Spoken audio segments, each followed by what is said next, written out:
మన యానానికి పక్కన ఉన్న గుడివారం శాసనసభ్యులు సుబ్రాజ్ గారికి, అలాగే ముఖ్యంగా ముంగళూరు నియోజకవర్గానికి సంబంధించిన పెద్దలు, యానం నియోజకవర్గానికి సంబంధించిన పెద్దలు, అలాగే దర్యాదిప్ప సంబంధించిన సొసైటీకి సంబంధించిన అధ్యక్షులు, అలాగే ఆ గ్రామానికి సంబంధించిన జయలలిత కావచ్చు, సీతారామ కావచ్చు, అలాగే దొంగటిపేట కావచ్చు, ఆ పెద్దలు, వివిధ నియోజకవర్గాల నుంచి ముఖ్యంగా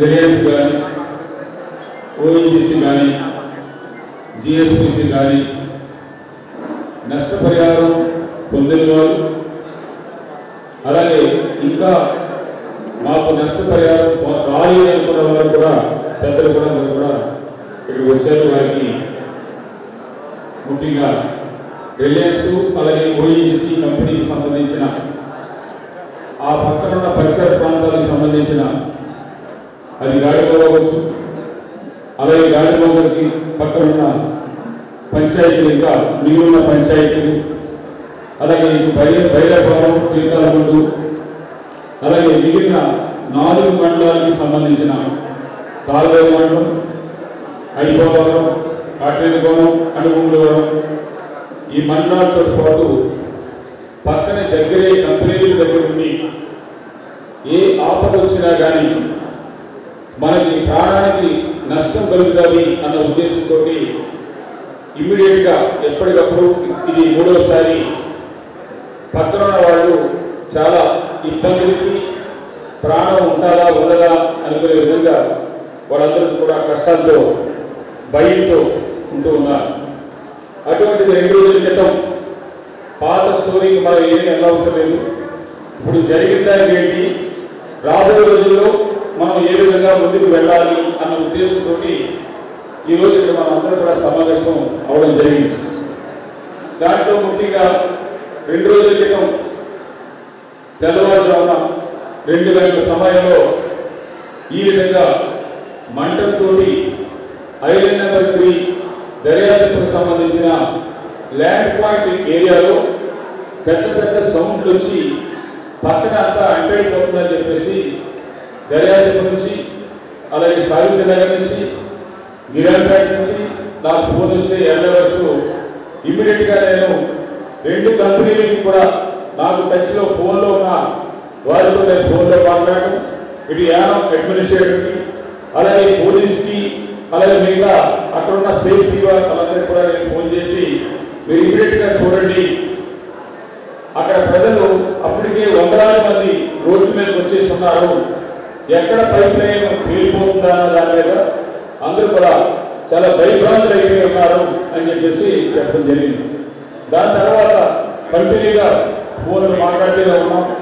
దాని తర్వాత వారు ఫలానా ముందు రిలయన్స్ పైప్ లైన్ అనుకున్నాం, దాని తర్వాత ఓఎన్జీసీ పైప్ లైన్ మాదే, సముద్రంలో అక్కడ ఉన్నది గ్యాస్ వచ్చే పైప్ లైన్ దగ్గర మేము ఆఫ్ చేసాం. ఇంకొక గంటలో పైప్ లైన్లో అక్కడ ఆఫ్ చేసినా కానీ కంపెనీ వరకు వచ్చి దాంట్లో గ్యాస్ ఉంటుంది, అది పూర్తవడానికి కనీసం 1 గంట సమయం పడుతుందని చెప్పేసి చెప్పడం జరిగింది. అలాగే అన్న ప్రకారంగానే 1 గంటలో కంట్రోల్ అయింది. కంట్రోల్ అయిన తర్వాత దాంతో ఆ పైప్ లైన్కి ఆ గ్యాస్ తీసినప్పుడు, ఆ పైప్ లైన్లో గోదావరి అంతా కలిసినప్పుడు ఆ ఏరియాలో ఉన్న ఇటు బైరంపాలెం కానీ, దేకారపల్లి కానీ, గాడిపల్ల పక్కన ఉన్న పంచాయతీలు అన్నీ కూడా ఈ కాలంలో వచ్చి చేపలు అన్నీ కూడా చనిపోవడం, అవన్నీ కూడా నాకు ఇమ్మీడియట్గా వీడియోస్, ఫోటోస్ కూడా పంపమంటే వాళ్ళందరూ కూడా పంపించారు. దాని తర్వాత ముంబై ఎమ్మెల్యేలు కూడా వెంటనే 5 గంటల వారు కూడా కలెక్టర్ గారితో మిగతా అధికారులతో మాట్లాడడం జరిగింది. మాట్లాడిన తర్వాత మళ్ళా నేను మాట్లాడి నేను రాత్రికి నేను జ్ఞానం వస్తాను.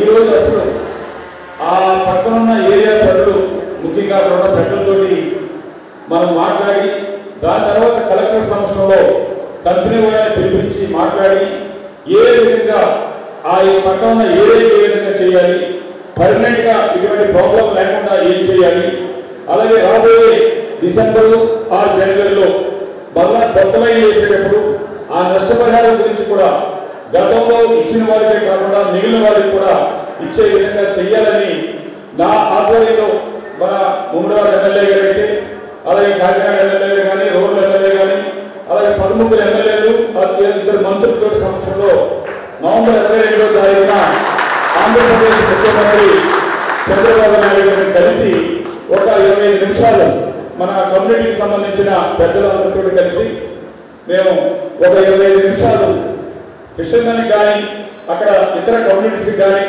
కంపెనీ చేయవలసిన ఎంప్లాయ్మెంట్ విషయంలో కానీ, అలాగే సిఎస్ఆర్ ఫండ్ ఖర్చు పెట్టే విధానంలో కానీ కలిసి ఒక రికమెండేషన్ ఇవ్వడం జరిగింది. దాని తర్వాత అదే రోజు పవన్ కళ్యాణ్ గారిని కూడా ఇవ్వడం జరిగింది. దాని మరుసటి రోజు బీజేపీకి సంబంధించిన పురంధేశ్వర గారిని కూడా స్వయంగా కలిసి రికమెండేషన్ ఇచ్చున్నాం.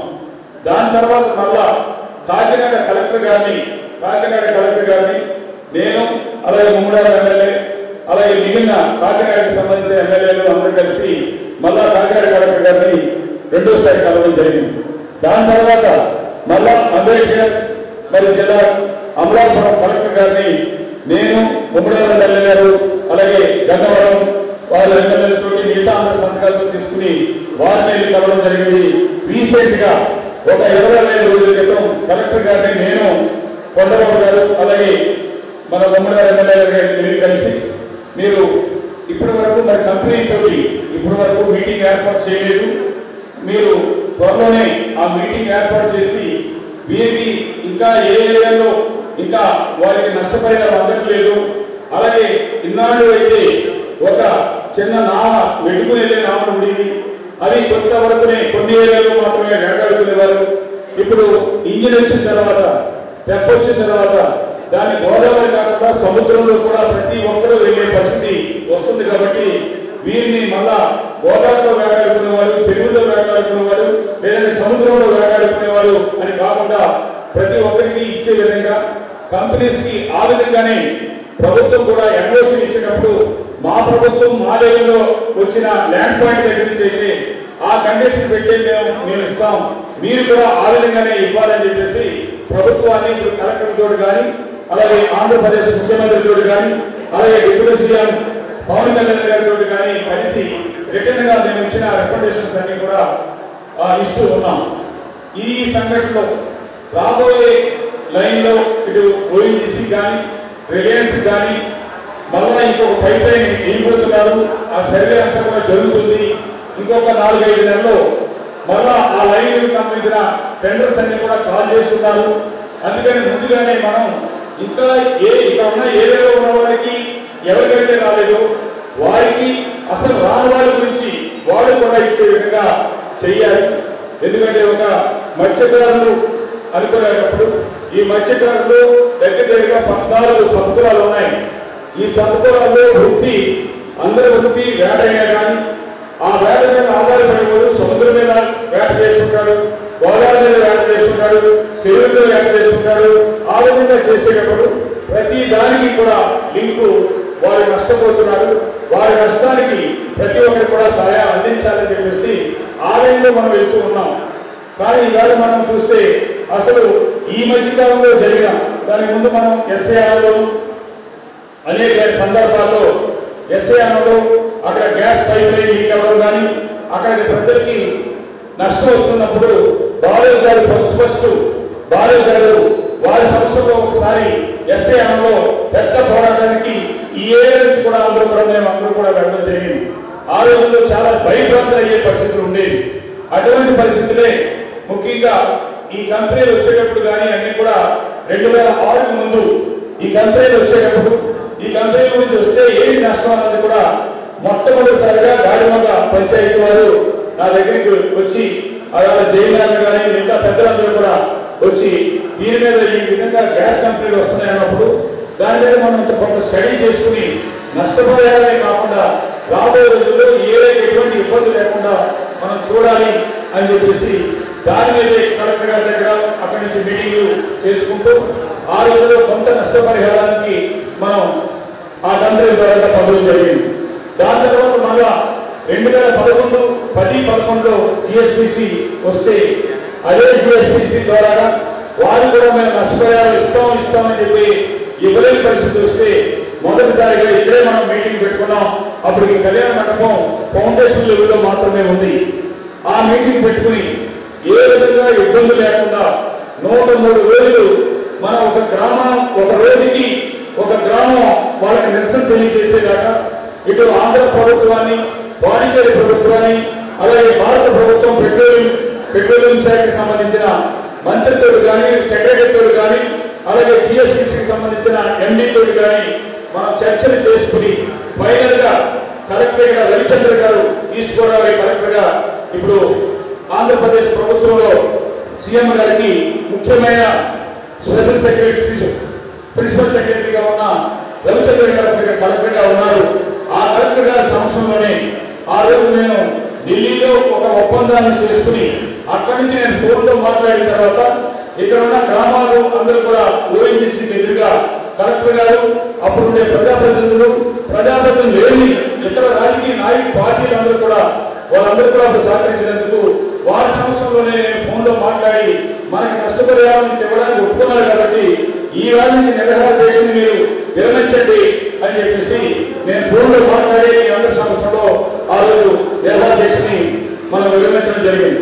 దాని తర్వాత కొంత అమౌంట్ ఇవ్వలేనప్పుడు కూడా చాలా సందర్భాల్లో ఇటు ఢిల్లీ కానీ, అలాగే ఇటు ఆంధ్రప్రదేశ్ ప్రభుత్వాలు, ఏ ప్రభుత్వాలు ఉన్నా కానీ వారితో చర్చలు చేసుకుంటూ ఇలా పాండిచేరి ప్రభుత్వంతో చర్చలు చేసుకుని చివరికి బాగా ముందు ఇస్తానన్న డబ్బుని ప్రతి పైసా కూడా ఇచ్చి ప్రజలకు వెళ్ళేలాగా మనం చేయగలిగాం.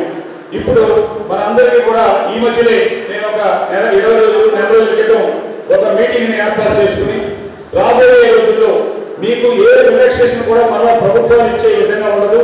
దానికి కావాల్సిన నావలకి కావాల్సిన రిజిస్ట్రేషన్లు కానీ, మీకు మెంబర్షిప్ కానీ ప్రతిదీ కూడా రెడీ చేసి పెట్టుకోండి.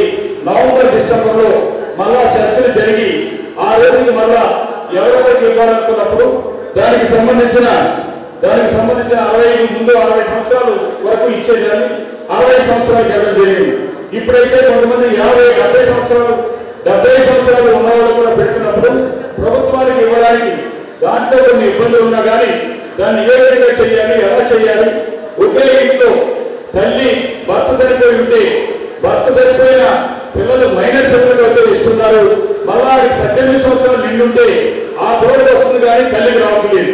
ఇటువంటివన్నీ కూడా ఒక్కొక్క సమస్యని మనం ఏ విధంగా మనకి సమస్యలు ఉన్నాయి ఆ సమస్యను సాల్వ్ చేసుకుని మనం ముందుకెళ్ళాలి అన్న దాని మీద నేను పనిచేస్తున్న టైంలో ఇప్పుడు అసలు ఈ కంపెనీ రావడం వల్ల ఆ పరిసర ప్రాంతాల్లో ఉండే ముఖ్యంగా దగ్గరగా ఒక 10 కిలోమీటర్లు 15 కిలోమీటర్లు వేరేషన్లో ఉండే ప్రజలకి మనకి ప్రాణాలు ఉంటాయా, ఏంటి ప్రాణాలు ఉండే వాళ్ళు మన ప్రభుత్వం మనకి ఈ కంపెనీ ద్వారా ఏది మనకి చెయ్యాలి అన్న దాని మీద మనం ఈ రోజు ఇక్కడ సమావేశం అవడానికి ముఖ్య కారణం ఒకటి ఆ ఏరియా దగ్గరలో ఉన్న రాబోయే రోజుల్లో నవంబర్ డిసెంబర్లో ప్రతి ఒక్కరికి ఈ ఫిషింగ్ మీద ఉన్న ప్రతి ఒక్కరికి వచ్చేదాన్ని చేయాలని రెండో అజెండాకి ఎన్నాళ్ళు రెండో అజెండా గురించి మనం చూస్తున్నాం. ఇప్పుడైతే ఈ విధంగా నష్టపోయే వారికి, ఈ విధంగా భయపడుతున్న నష్టపోయే వారికి ఏం చేయాలని దాని మీద మాట్లాడడానికి మనకు సమావేశమయ్యాం. అయిన తర్వాత నిన్న కూడా ముమ్మడివాడ ఎమ్మెల్యే గారు కలెక్టర్ గారితో మాట్లాడారు, ఇవాళ పొద్దున మాట్లాడారు. ఇప్పుడు మా ఇంటికి వచ్చిన తర్వాత మా ఇంటికి దగ్గర నుంచి కలెక్టర్ గారితో వారు నేను కూడా ఫోన్లో మాట్లాడడం జరిగింది. నిన్న 2 రోజుల క్రితం మీ ఆంధ్రప్రదేశ్ ముఖ్యమంత్రి గారు కూడా పెద్దాపురం విజిట్ చేస్తే మన కాకినాడ కలెక్టర్ గారిని పిలిపించుకుని ఏంటి ఈ విధంగా జరిగిందని మీరు రిపోర్ట్ ఇమీడియట్ గా ఏర్పాటు చేయమని చెప్పేసి కూడా కోరారని ఇలా కలెక్టర్ గారు మా ఫోన్లో చెప్పుకున్నారు. అందుకని మీరు జరుగుతున్న నష్టం గురించి ఇవన్నీ కూడా ఏ విధమైన నష్టం జరుగుతుంది, ఏంటి మన పరిధులు ఏంటి, ఏ విధంగా మనం వెళ్ళాలి, ఏ విధంగా శాంతియుతంగా ముందుకు వెళ్ళాలి, ఇక్కడ ఉండే ఆంధ్రప్రదేశ్ ప్రభుత్వం సహాయంతో, అలాగే పాండిచేరి ప్రభుత్వం సహాయంతో, భారత ప్రభుత్వంలో ఉండే ఓఎన్జీసీ కూడా పార్ట్ భారత ప్రభుత్వంలో ఒక సెమీ గవర్నమెంట్ అని దాన్ని వాటిని ఏ విధంగా ఒప్పించాలి అన్న దాని మీద మనం తీసుకునే రికమెండేషన్ ని రెడీ చేసుకుని మీ ప్రజల ద్వారా ఇచ్చిన రికమెండేషన్ ని నేను తయారు చేసి ఆ రికమెండేషన్ పట్టుకెళ్ళి కలెక్టర్ గారికి ఇస్తే రేపు మధ్యాహ్నం సాయంత్రానికి కలెక్టర్ గారు ఓఎన్జీసీ కంపెనీని పిలిపించి కలెక్టర్ గారు ఓఎన్జీసీ వారు ఒక మీటింగ్ ఏర్పాటు చేసుకుని దాని తర్వాత ఒక 3-4 రోజుల్లో మరలా ప్రజాప్రతినిధుల్ని వీరందరినీ కూడా పిలుస్తాం అని చెప్పేసి ఇందాక కలెక్టర్ గారు ఫోన్లో మాట్లాడుతున్నారు. ఈ విషయాలు మీకు చెప్పాలని ఇందులో కొంతమంది ఇమీడియట్ గా మన ధర్నాకి కంపెనీ ఎదుర్కొంటే ధర్నా చేయాలను బంధువులు చేయాలను ఈ విధంగా నీకు కొంతమందికి నీకు ఆ టైప్ ఆలోచనలు ఉంటాయి. మనం ఎప్పుడు ఏది చేసినా కానీ ప్రభుత్వం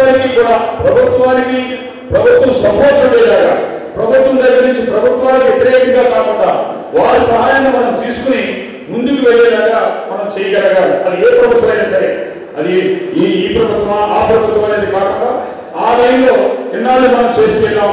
ఇప్పుడు కూడా అదే లైన్లో రెండే మన డిమాండ్ ఇమీడియట్ గా జరిగిన నష్టాన్ని ఏ ఏరియాకి మనం అడగాలి, ఎంతవరకు వారికి నష్టపరిహారాన్ని ఇవ్వాలి, ఏ విధంగా వారికి రెక్టిఫై చేస్తారన్నది ఒక ఫస్ట్ డిమాండ్. అది క్రిస్టియన్ కమ్యూనిటీ కాకుండా ఆ ఏరియాలో ఉన్న ప్రతి కులానికి కూడా కులస్తులు ఎవరున్నా కానీ వాళ్ళందరికీ అందేలా చేయాలి. అది ఎంత ఏరియా అనేది మనం చెప్పలేము కానీ దానికి సంబంధించిన ముఖ్యంగా ఆ ఏరియాలో వాళ్ళు కూడా ఫిషరీస్ డిపార్ట్మెంట్ నుంచి వాళ్ళు కూడా సర్వే తీసుకుంటూ ఉన్నారు.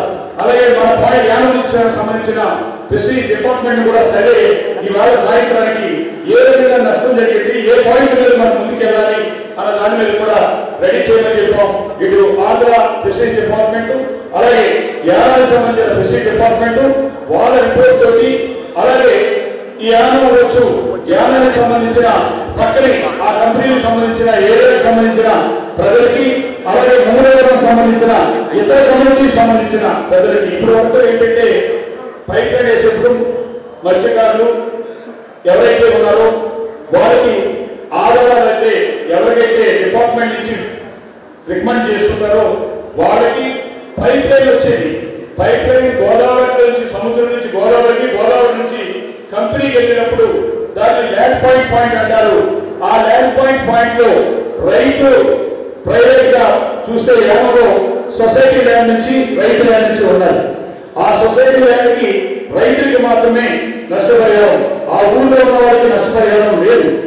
ఇప్పుడు ఒక కంపెనీ ఒక పైప్ లైన్ వచ్చి ఒక ప్రాణాలు పోయే పరిస్థితి కానీ బైకాన్లు అయ్యేటప్పుడు కానీ చూసినట్టయితే వారికి ఆ ల్యాండ్ ఓనర్స్కే కాకుండా ఒక ఫిషర్మెన్ కి ఇందులో ఎవరికైతే తీసుకోవడానికి అర్హత ఉన్నది వాళ్ళకే కాకుండా ఏ కమ్యూనిటీ ఉన్నా కానీ ప్రతి ఒక్కరికి కూడా ఆ ఏరియాలో ఈ నష్టపరిహారం మాకు ఇవ్వాలి అని అడిగే విధంగా మనం ముందుకు తీసుకెళ్ళాలి. దానికి ఏ వెళ్ళాలి, ఎలా వెళ్ళాలి అన్న దాని మీద నేను మిగతా ఎంపీ గారు అమలాపురం ఎంపీ గారు అలాగే కాకినాడ ఎమ్మెల్యే చంద్రబాబు గారు అలాగే రూరల్ ఎమ్మెల్యే అలాగే పిఠాపురం వీరందరితో సపోర్ట్ తోటి, ఎందుకంటే ఇది మన ఏరియా కదా, ఇది 4 పంచాయతీలు ఈ యానానికి సంబంధించిన వాళ్ళే అనుకుంటే మనం దీంట్లో సాధించడానికి అవకాశాలు చాలా తక్కువ ఉంటాయి. ఈ 4 ఏరియాలో ఉన్న వాళ్ళకు లేదా 10-15 కిలోమీటర్లో ఉన్న వాళ్ళకి నష్టపరిహారం అడిగినా కానీ మిగతా వాళ్ళు సహాయం తీసుకుని మన ఒక బాడీ లెవెల్లోనే ప్రభుత్వాన్ని ఒప్పించవలసిన అవసరం ఎంతైనా కూడా ఉండాలి. అందుకని ఏదో మనం చిన్నగా మాట్లాడడం, చిన్నగా టెంపరీగా దాని గురించి కాకుండా టెంపరీగా నష్టాల గురించి మనం మాట్లాడాలి. ఆ నష్టాన్ని ఏ విధంగా ఎంతమందికి ఇప్పించాలో దాన్ని మాట్లాడాలి. పర్మనెంట్ గా రాబోయే రోజుల్లో ఎటువంటి పోరాటాలు కానీ ఎటువంటి లేకుండా మిగతా వాళ్ళందరికీ కూడా రాని వారి ప్రతి ఒక్కరికి కూడా వచ్చే విధంగా ఆ నష్టపరిహారం ఇచ్చే విధంగా మన నిర్ణయాలు ఉండాలని, ఆ విధంగా మీరందరూ కలిసి మన ఎంపీ పక్కన ఉన్న మన జిల్లాలో ఉన్న అది కాకినాడ జిల్లాయా లేదంటే రాజమండ్రికి సంబంధించిన జిల్లాయా లేదంటే అంబేద్కర్ జిల్లాకు సంబంధించిన ప్రజాప్రతినిధులతో కూడా మనం వాళ్ళతో కోఆర్డినేట్ చేసుకుని వారి సహాయంతో ఆ ప్రభుత్వాన్ని సెంట్రల్ గవర్నమెంట్ కూడా ఒప్పించుకునే విధంగా మన కార్యక్రమాలు చేయడానికి మీరందరూ కూడా శాంతియుతంగా సహకరిస్తారంటే నేను మళ్ళా వచ్చి వాళ్ళందరూ సహాయాన్ని తీసుకుని ఈ సహాయంతో ఈ కంపెనీ ఒక ఓఎన్జీసీ కాకుండా రాబోయే రోజుల్లో రిలయన్స్ కానీ ఇవన్నీ కూడా పరిహార విషయం అవ్వచ్చు, ఏదైనా కార్యక్రమం చేసేటప్పుడు మీరందరూ సహకారం వాళ్ళ ఫైనాన్షియల్ సపోర్ట్ కూడా మనం ప్రజలకు చేసుకునే కార్యక్రమాలు. ఎందుకంటే మొన్న మే 25వ తారీఖున నేను సెంట్రల్ టీమ్ని 10 మందిని ఢిల్లీ నుంచి తీసుకొచ్చి ఇక్కడ 5 రోజులు సర్వే జరిగింది.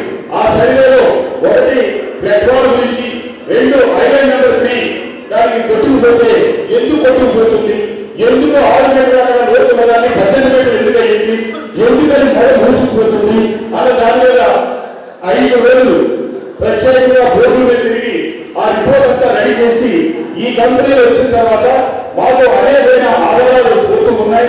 మా నామలు కానీ బోర్డులు కానీ పార్ట్ టైంలో మాకు రాయని పరిస్థితులు వస్తున్నాయి. ఇవన్నీ కూడా ఆ రిపోర్ట్లో వచ్చేలాగ మీ రిపోర్ట్ మీరు యాసిడ్ కానీ మేము ఇన్ఫ్లుయెన్స్ ఏం చేసేది కాదు, ఏం జరుగుతున్నది ఆ రిపోర్ట్ ఇచ్చేలా చేయమని చెప్పేసి వారిని కోరడం. వారు కూడా రిపోర్ట్ అంతా కూడా రెడీ అయింది. ఇంకొక వారం 10 రోజుల్లో ఢిల్లీకి వెళ్ళి మళ్ళీ దానికి సంబంధించిన అధికారులతో కలిసి రాబోయే పర్మనెంట్ గా మనం ఆ మొదటి అప్డేట్ ఉండేలాగా ఆ మొదటి ఎప్పటికప్పుడు ఈ 2 కంపెనీలు 2 వచ్చినా 3 కంపెనీలు వచ్చినా ఎన్ని కంపెనీలు వచ్చినా కానీ మనం ఆఫ్ చేయలేదు. కానీ అక్కడ ప్రజలకు మాత్రం నష్టం జరగకుండా వారికి అన్ని రకాలుగా సపోర్ట్ ఉండేలాగా ఆర్థికంగా అవ్వచ్చు, ఎంప్లాయ్మెంట్ అవ్వచ్చు, ఆ విధంగా సపోర్ట్ పక్కాగా ముందెళ్తున్నది పూర్తిగా జరగలేదు. రాబోయే రోజుల్లో ఎటువంటిది చెప్పింది చెప్పే విధంగా పేపర్ మీద పెట్టింది పేపర్ మీద పూర్తిగా అమలు చేసే విధంగా మనం అందరూ కూడా ముందుకు వెళ్ళవలసిన అవసరం ఉంది. ఈవేళ మనం చూస్తే చాలా జాతులు ఈవేళ ఒక 20-10 సంవత్సరాల ముందు లేదంటే ఒక 50 సంవత్సరాల క్రితం ముందు చూస్తే ఇప్పుడు నేను కొన్ని బుక్స్ లో కూడా నేను చూశాను. ఆ రోజుల్లో ఎన్ని రకాల ఫిష్ ఉండేది, ఎన్ని రకాలుగా రెడ్డి ఉండేది, ఎన్ని రకాలుగా పేదలు ఉండేది, ఇవన్నీ చూస్తే ఇప్పటికీ సగం కూడా లేకుండా పోయే. రాబోయే రోజుల్లో ఆ జాతులు ఏమయ్యాయంటే ముఖ్యంగా ఈ గోదావరి కదా పర్వాలేదు, మనం డ్రైనేజ్ వాటర్ గోదావరిలోకి ట్రీట్మెంట్ చేయకుండా వదిలేసినా పర్వాలేదు, అలాగే ఫ్యాక్టరీలో వచ్చిన పొల్యూషన్ అంతా కూడా గోదావరిలో వదిలేసినా పర్వాలేదు, అలాగే ఈ కంపెనీలకు వచ్చిన ఈ చెత్త చెదారంతా కూడా గోదావరిలోకి సముద్రంలోకి వదిలేసినా కూడా పర్వాలేదని చెప్పేసి అనుకునే పరిస్థితుల్లో గవర్నమెంట్ ఏ గవర్నమెంట్ ఉన్నా కానీ ఏదో నామకరణగానే దాని మీద నోటీసులు ఇవ్వడము, వచ్చిన తర్వాత అంతా కూడా పర్ఫెక్ట్ గా ఉందని రిపోర్ట్ ఇవ్వడమే తప్ప పూర్తిగా దానికి నష్టం మత్స్యకారులకి వేటగా ప్రతి ఒక్కరికి కూడా ఈ అంతా కూడా పొల్యూషన్ అంతా కూడా దాంట్లో వెళ్ళిపోవడం వల్ల గోదావరి కానీ సముద్రం కానీ కింద భాగము ఎప్పుడు కూడా స్లసీగా అంటే మట్టిగా ఉంటేనే ఆ మెత్తగా ఉంటేనే ఆ ఫిష్ కానీ పీతలు కానీ చేపలు కానీ రొయ్యలు కానీ బతకడానికి దానికి అవకాశాలు ఉంటాయి. ఇప్పుడు ఆ విధంగా లేదు. గోదావరిలో ఈ రోజు కూడా డైరెక్టర్ నుంచి పట్టుకొచ్చారు. అక్కడ అంతా కూడా ఆయిల్ కింద ఆ వాటర్ అంతా కూడా ఆయిల్ కింద అయిపోయి ఉన్నది. అలాగే మనం గతంలో ఒక 10-15 సంవత్సరాల క్రితం సముద్రంలో వెళ్ళినప్పుడు కూడా చూస్తే ఒక దగ్గర ఒక 30 కిలోమీటర్ల లోపలికి వెళ్ళిన తర్వాత చూస్తే ఆ ఏరియాలో వాటర్ అంతా కూడా వీళ్ళు ఎప్పుడైతే దీనికి దానికి కవర్ చేస్తూ దానికి బ్రిడ్జింగ్ పాయింట్స్ చేస్తున్నారో వాళ్ళు పైకి పూర్తిగా దాన్ని సరిగా చేయకపోవడం వల్ల అదంతా కూడా కొంత ఆయిల్ రూపంలోకి వెళ్ళి ఈ వాటర్ అంతా కూడా పొల్యూట్ అయిపోవడం వల్ల కూడా కొన్ని జాతులు ఇదైపోతున్నాయి. వాటర్ నుంచి చూస్తే ప్లాస్టిక్ ఎలాగైతే కట్టేస్తారో ఆ విధంగా గోదావరి కింద కానీ సముద్రం కింద కానీ ఆ విధంగా ఉండడం వల్ల ఈ జాతులన్నీ కూడా చాలా వెళ్ళి కూడా తెరమలు అయిపోతున్నాయి. గవర్నమెంట్ అన్ని కూడా చెప్తాయి, అన్ని మేము పక్కాగా చేస్తున్నామని చెప్పి చెప్తారు. ప్రాక్టికల్ గా ఏడాదిలో జరిగితే ఎందుకు మనకు ఫలితం దొరకట్లేదు, ఎందుకు ఇన్ని జాతులు ఏ విధంగా అయిపోతుందంటే అది చదువు అయిపోయినా కానీ దాని మీద తగ్గే వ్యక్తిగా వారన్నీ కూడా చెప్తారు. ఇవాళ కూడా నేను చూశాను దగ్గరగా 1998లో ఎన్ని రకాల ఫిష్ ఉండేది, ఎన్ని రకాల రొయ్యలు ఉండేది, ఎన్ని రకాల పీతలు ఉండేది అని చూస్తే ఇప్పటికి 25 సంవత్సరాల్లో సగం వెళ్ళిపోయాయి. దాని ముందు చూస్తే చాలా వరకు నష్టం జరుగుతుంది. ఇది రాబోయే రోజుల్లో ఈ వృత్తే ఇంకా లేకుండా ఉండే పరిస్థితులు పోతాయి. అందరూ కూడా చెరువుల్లో చేపలు ఏదో సంపన్నీరులో మనం చేపలు పండించేవారు, దాని తర్వాత రొయ్యలు పండించేవారు, ఇవాళ పర్వతులు పండిస్తున్నారు, అలాగే పీతల్ని పండిస్తున్నారు. అంటే రాబోయే రోజుల్లో ఈ మత్స్యకారులు ముఖ్యంగా ఈ వృత్తి మీద వేట చేసుకునే వారికి రాబోయే రోజుల్లో గోదావరిలో కానీ సముద్రంలో కానీ వేటాడే హక్కు వేటాడే అవకాశం కూడా లేకుండా పోతుంది. దీనికి ఎంతమంది ఎన్ని ప్రయత్నాలు చేసి చాలా రాష్ట్రాల్లో చాలా ప్రయత్నాలు చేసినా కానీ కంపెనీ నుంచి ఒక నష్టపరిహారం రూపంలో ఎక్కడ కూడా జరగలేదు.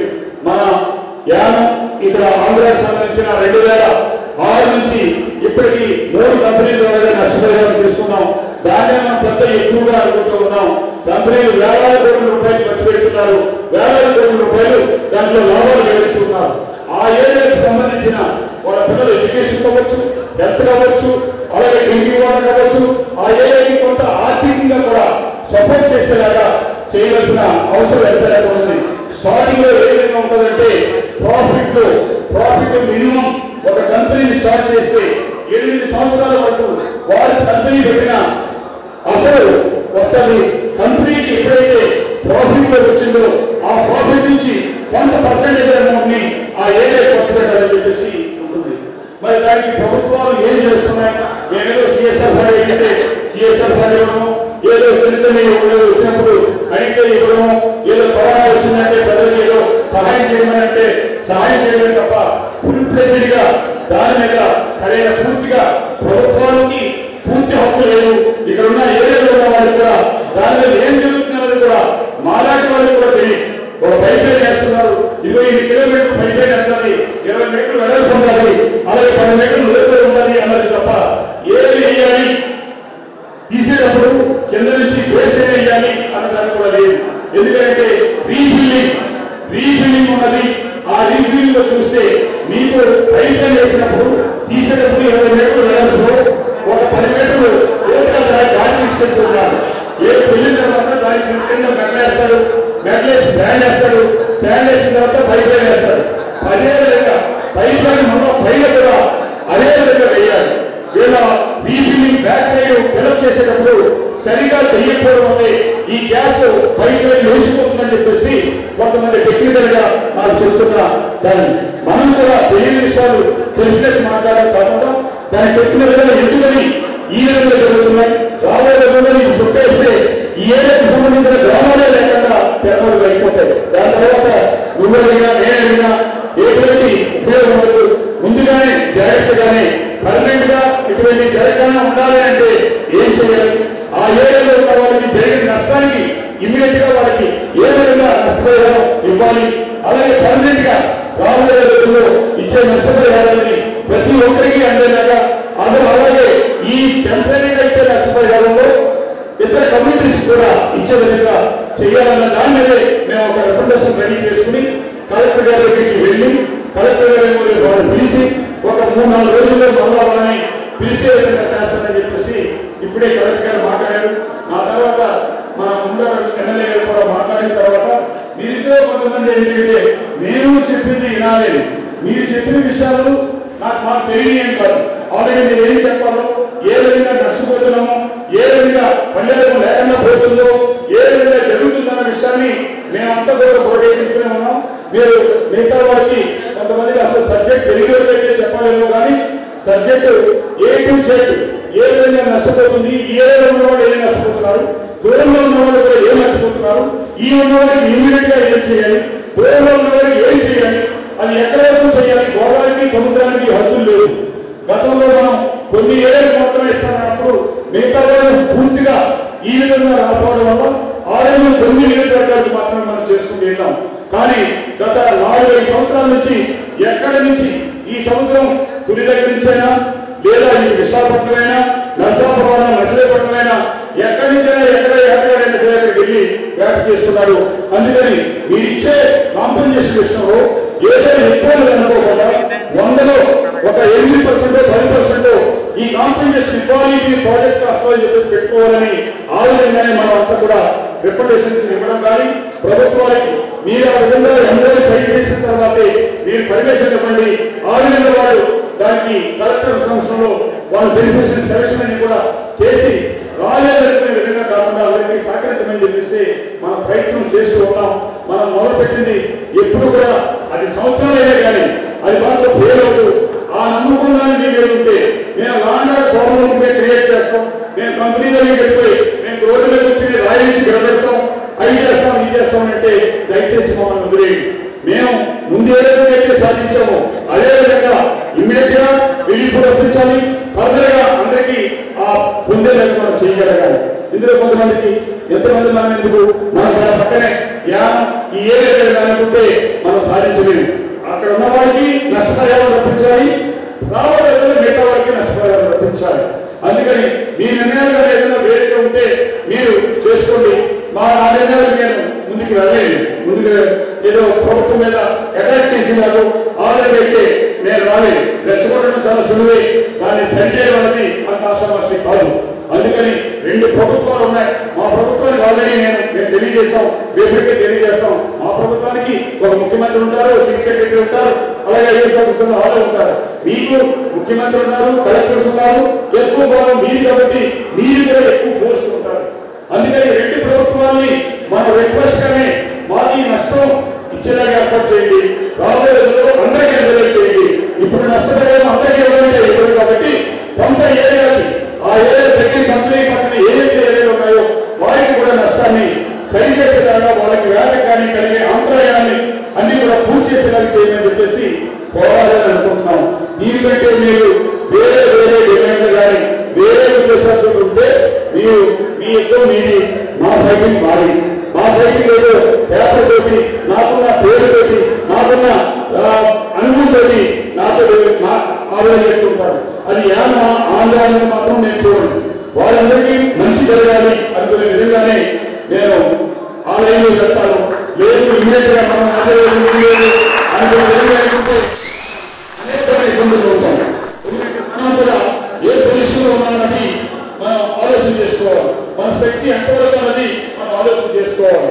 ఏదైనా ఇందులో అందరూ చదువుకునే వాళ్ళు కాదు. ఏదైనా ఒకడెవరో ఒక నిర్ణయం తీసుకుంటే ఆ నిర్ణయం అందరూ కూడా వెళ్ళిపోతే అందరూ కూడా మళ్ళా ఇబ్బందులు పడే పరిస్థితులు వస్తాయి. కంట్రోల్ అనేది ఒక ఈజీ కాదు.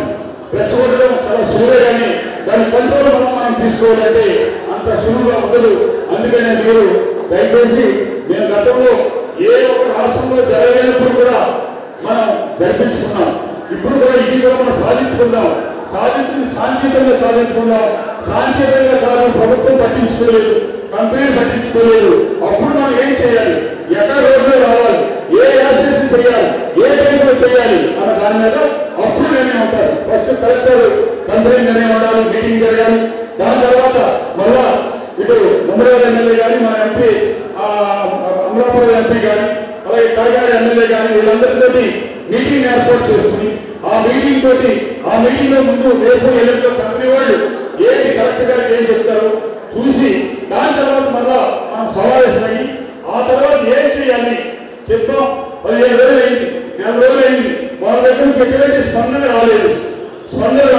అప్పుడు మనం ఏం చేయాలి, ఏ విధంగా వెళ్ళాలి అనుకునే విధంగా మనం అందరూ కలిసి ఆ విధంగా పార్టీలకు అతీతంగా అది ఏ పార్టీ అయినా కానీ ఏ పార్టీకి సంబంధించిన ప్రజలైనా కానీ పెద్దలైనా కానీ వాళ్ళందరూ కలిసి వేస్తామన్నప్పుడు వాళ్ళందరినీ కూడా కలిసి తీసుకుని మనం ముందుకి వెళ్ళే విధంగా మనం చేసుకుంటే తప్పనిసరిగా మన డిమాండ్ని న్యాయమైన డిమాండ్లు ఈ న్యాయమైన డిమాండ్ని మనం పూర్తి చేసుకోవడానికి అవకాశం ఉంటుందని చెప్పేసి తెలియజేస్తూ మీరు ఆ విధంగానే ఆ లైన్లోనే వెళ్ళండి.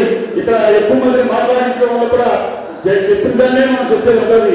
ఇక్కడ ఒక 3-4 మాట్లాడించి ఇక్కడ బీజేపీ తరఫున చక్రబాబు గారు ఉన్నారు, అలాగే ఎమ్మెల్యేలు ఉన్నారు, అలాగే ఇంకొక 2-3 మాట్లాడి దీంతో మీ ఆల్రెడీ నేను చెప్పే ఏ లైన్లో వెళ్తున్నాం, ఏ లైన్లో మనం వెళ్ళాలి, ఏ లైన్లో కాకినాడ కలెక్టర్ సంస్థలో రేపు కానీ ఎల్లుండి కానీ కంపెనీ వాళ్ళు మీటింగ్ అవుతుందని చెప్పారు. రేపు సాయంత్రానికే పెట్టేలా ఏర్పాటు చేస్తారన్నారు.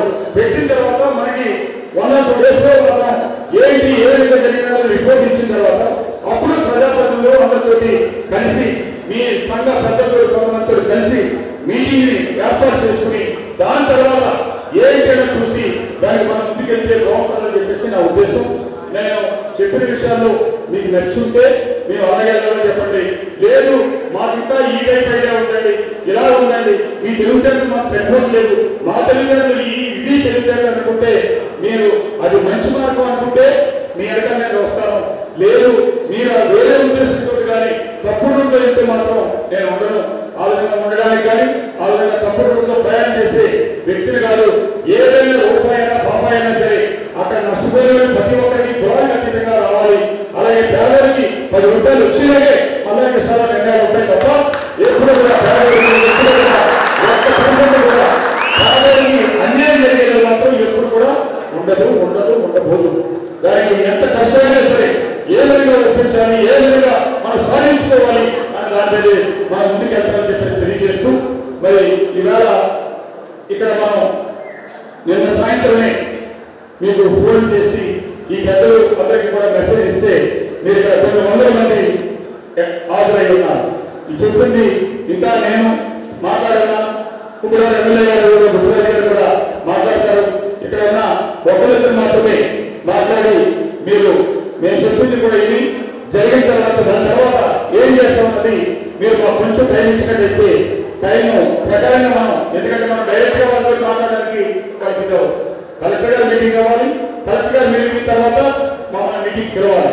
ఆ మీటింగ్ పిలిచినప్పుడు మిమ్మల్ని కూడా ఏదైనా ఓపెన్ ప్లేస్ లో కానీ ఎక్కడైనా కానీ పిలుస్తానంటే అక్కడికి గ్రామం నుంచి ఒక మనిషిలో ఒక్కొక్క ఇద్దరు ఆ మీటింగ్ కి వెళ్ళేదా కూడా మాకు ఎలా చేయమని కూడా కలెక్టర్ గారికి మనం పోవడం జరుగుతుంది. అంతేకాని జనాలందరిలో కలెక్టర్ గారు కంపెనీ వాళ్ళు మనం ముందు పెట్టండి అంటే వాళ్ళు కూడా అక్కడికి రారు.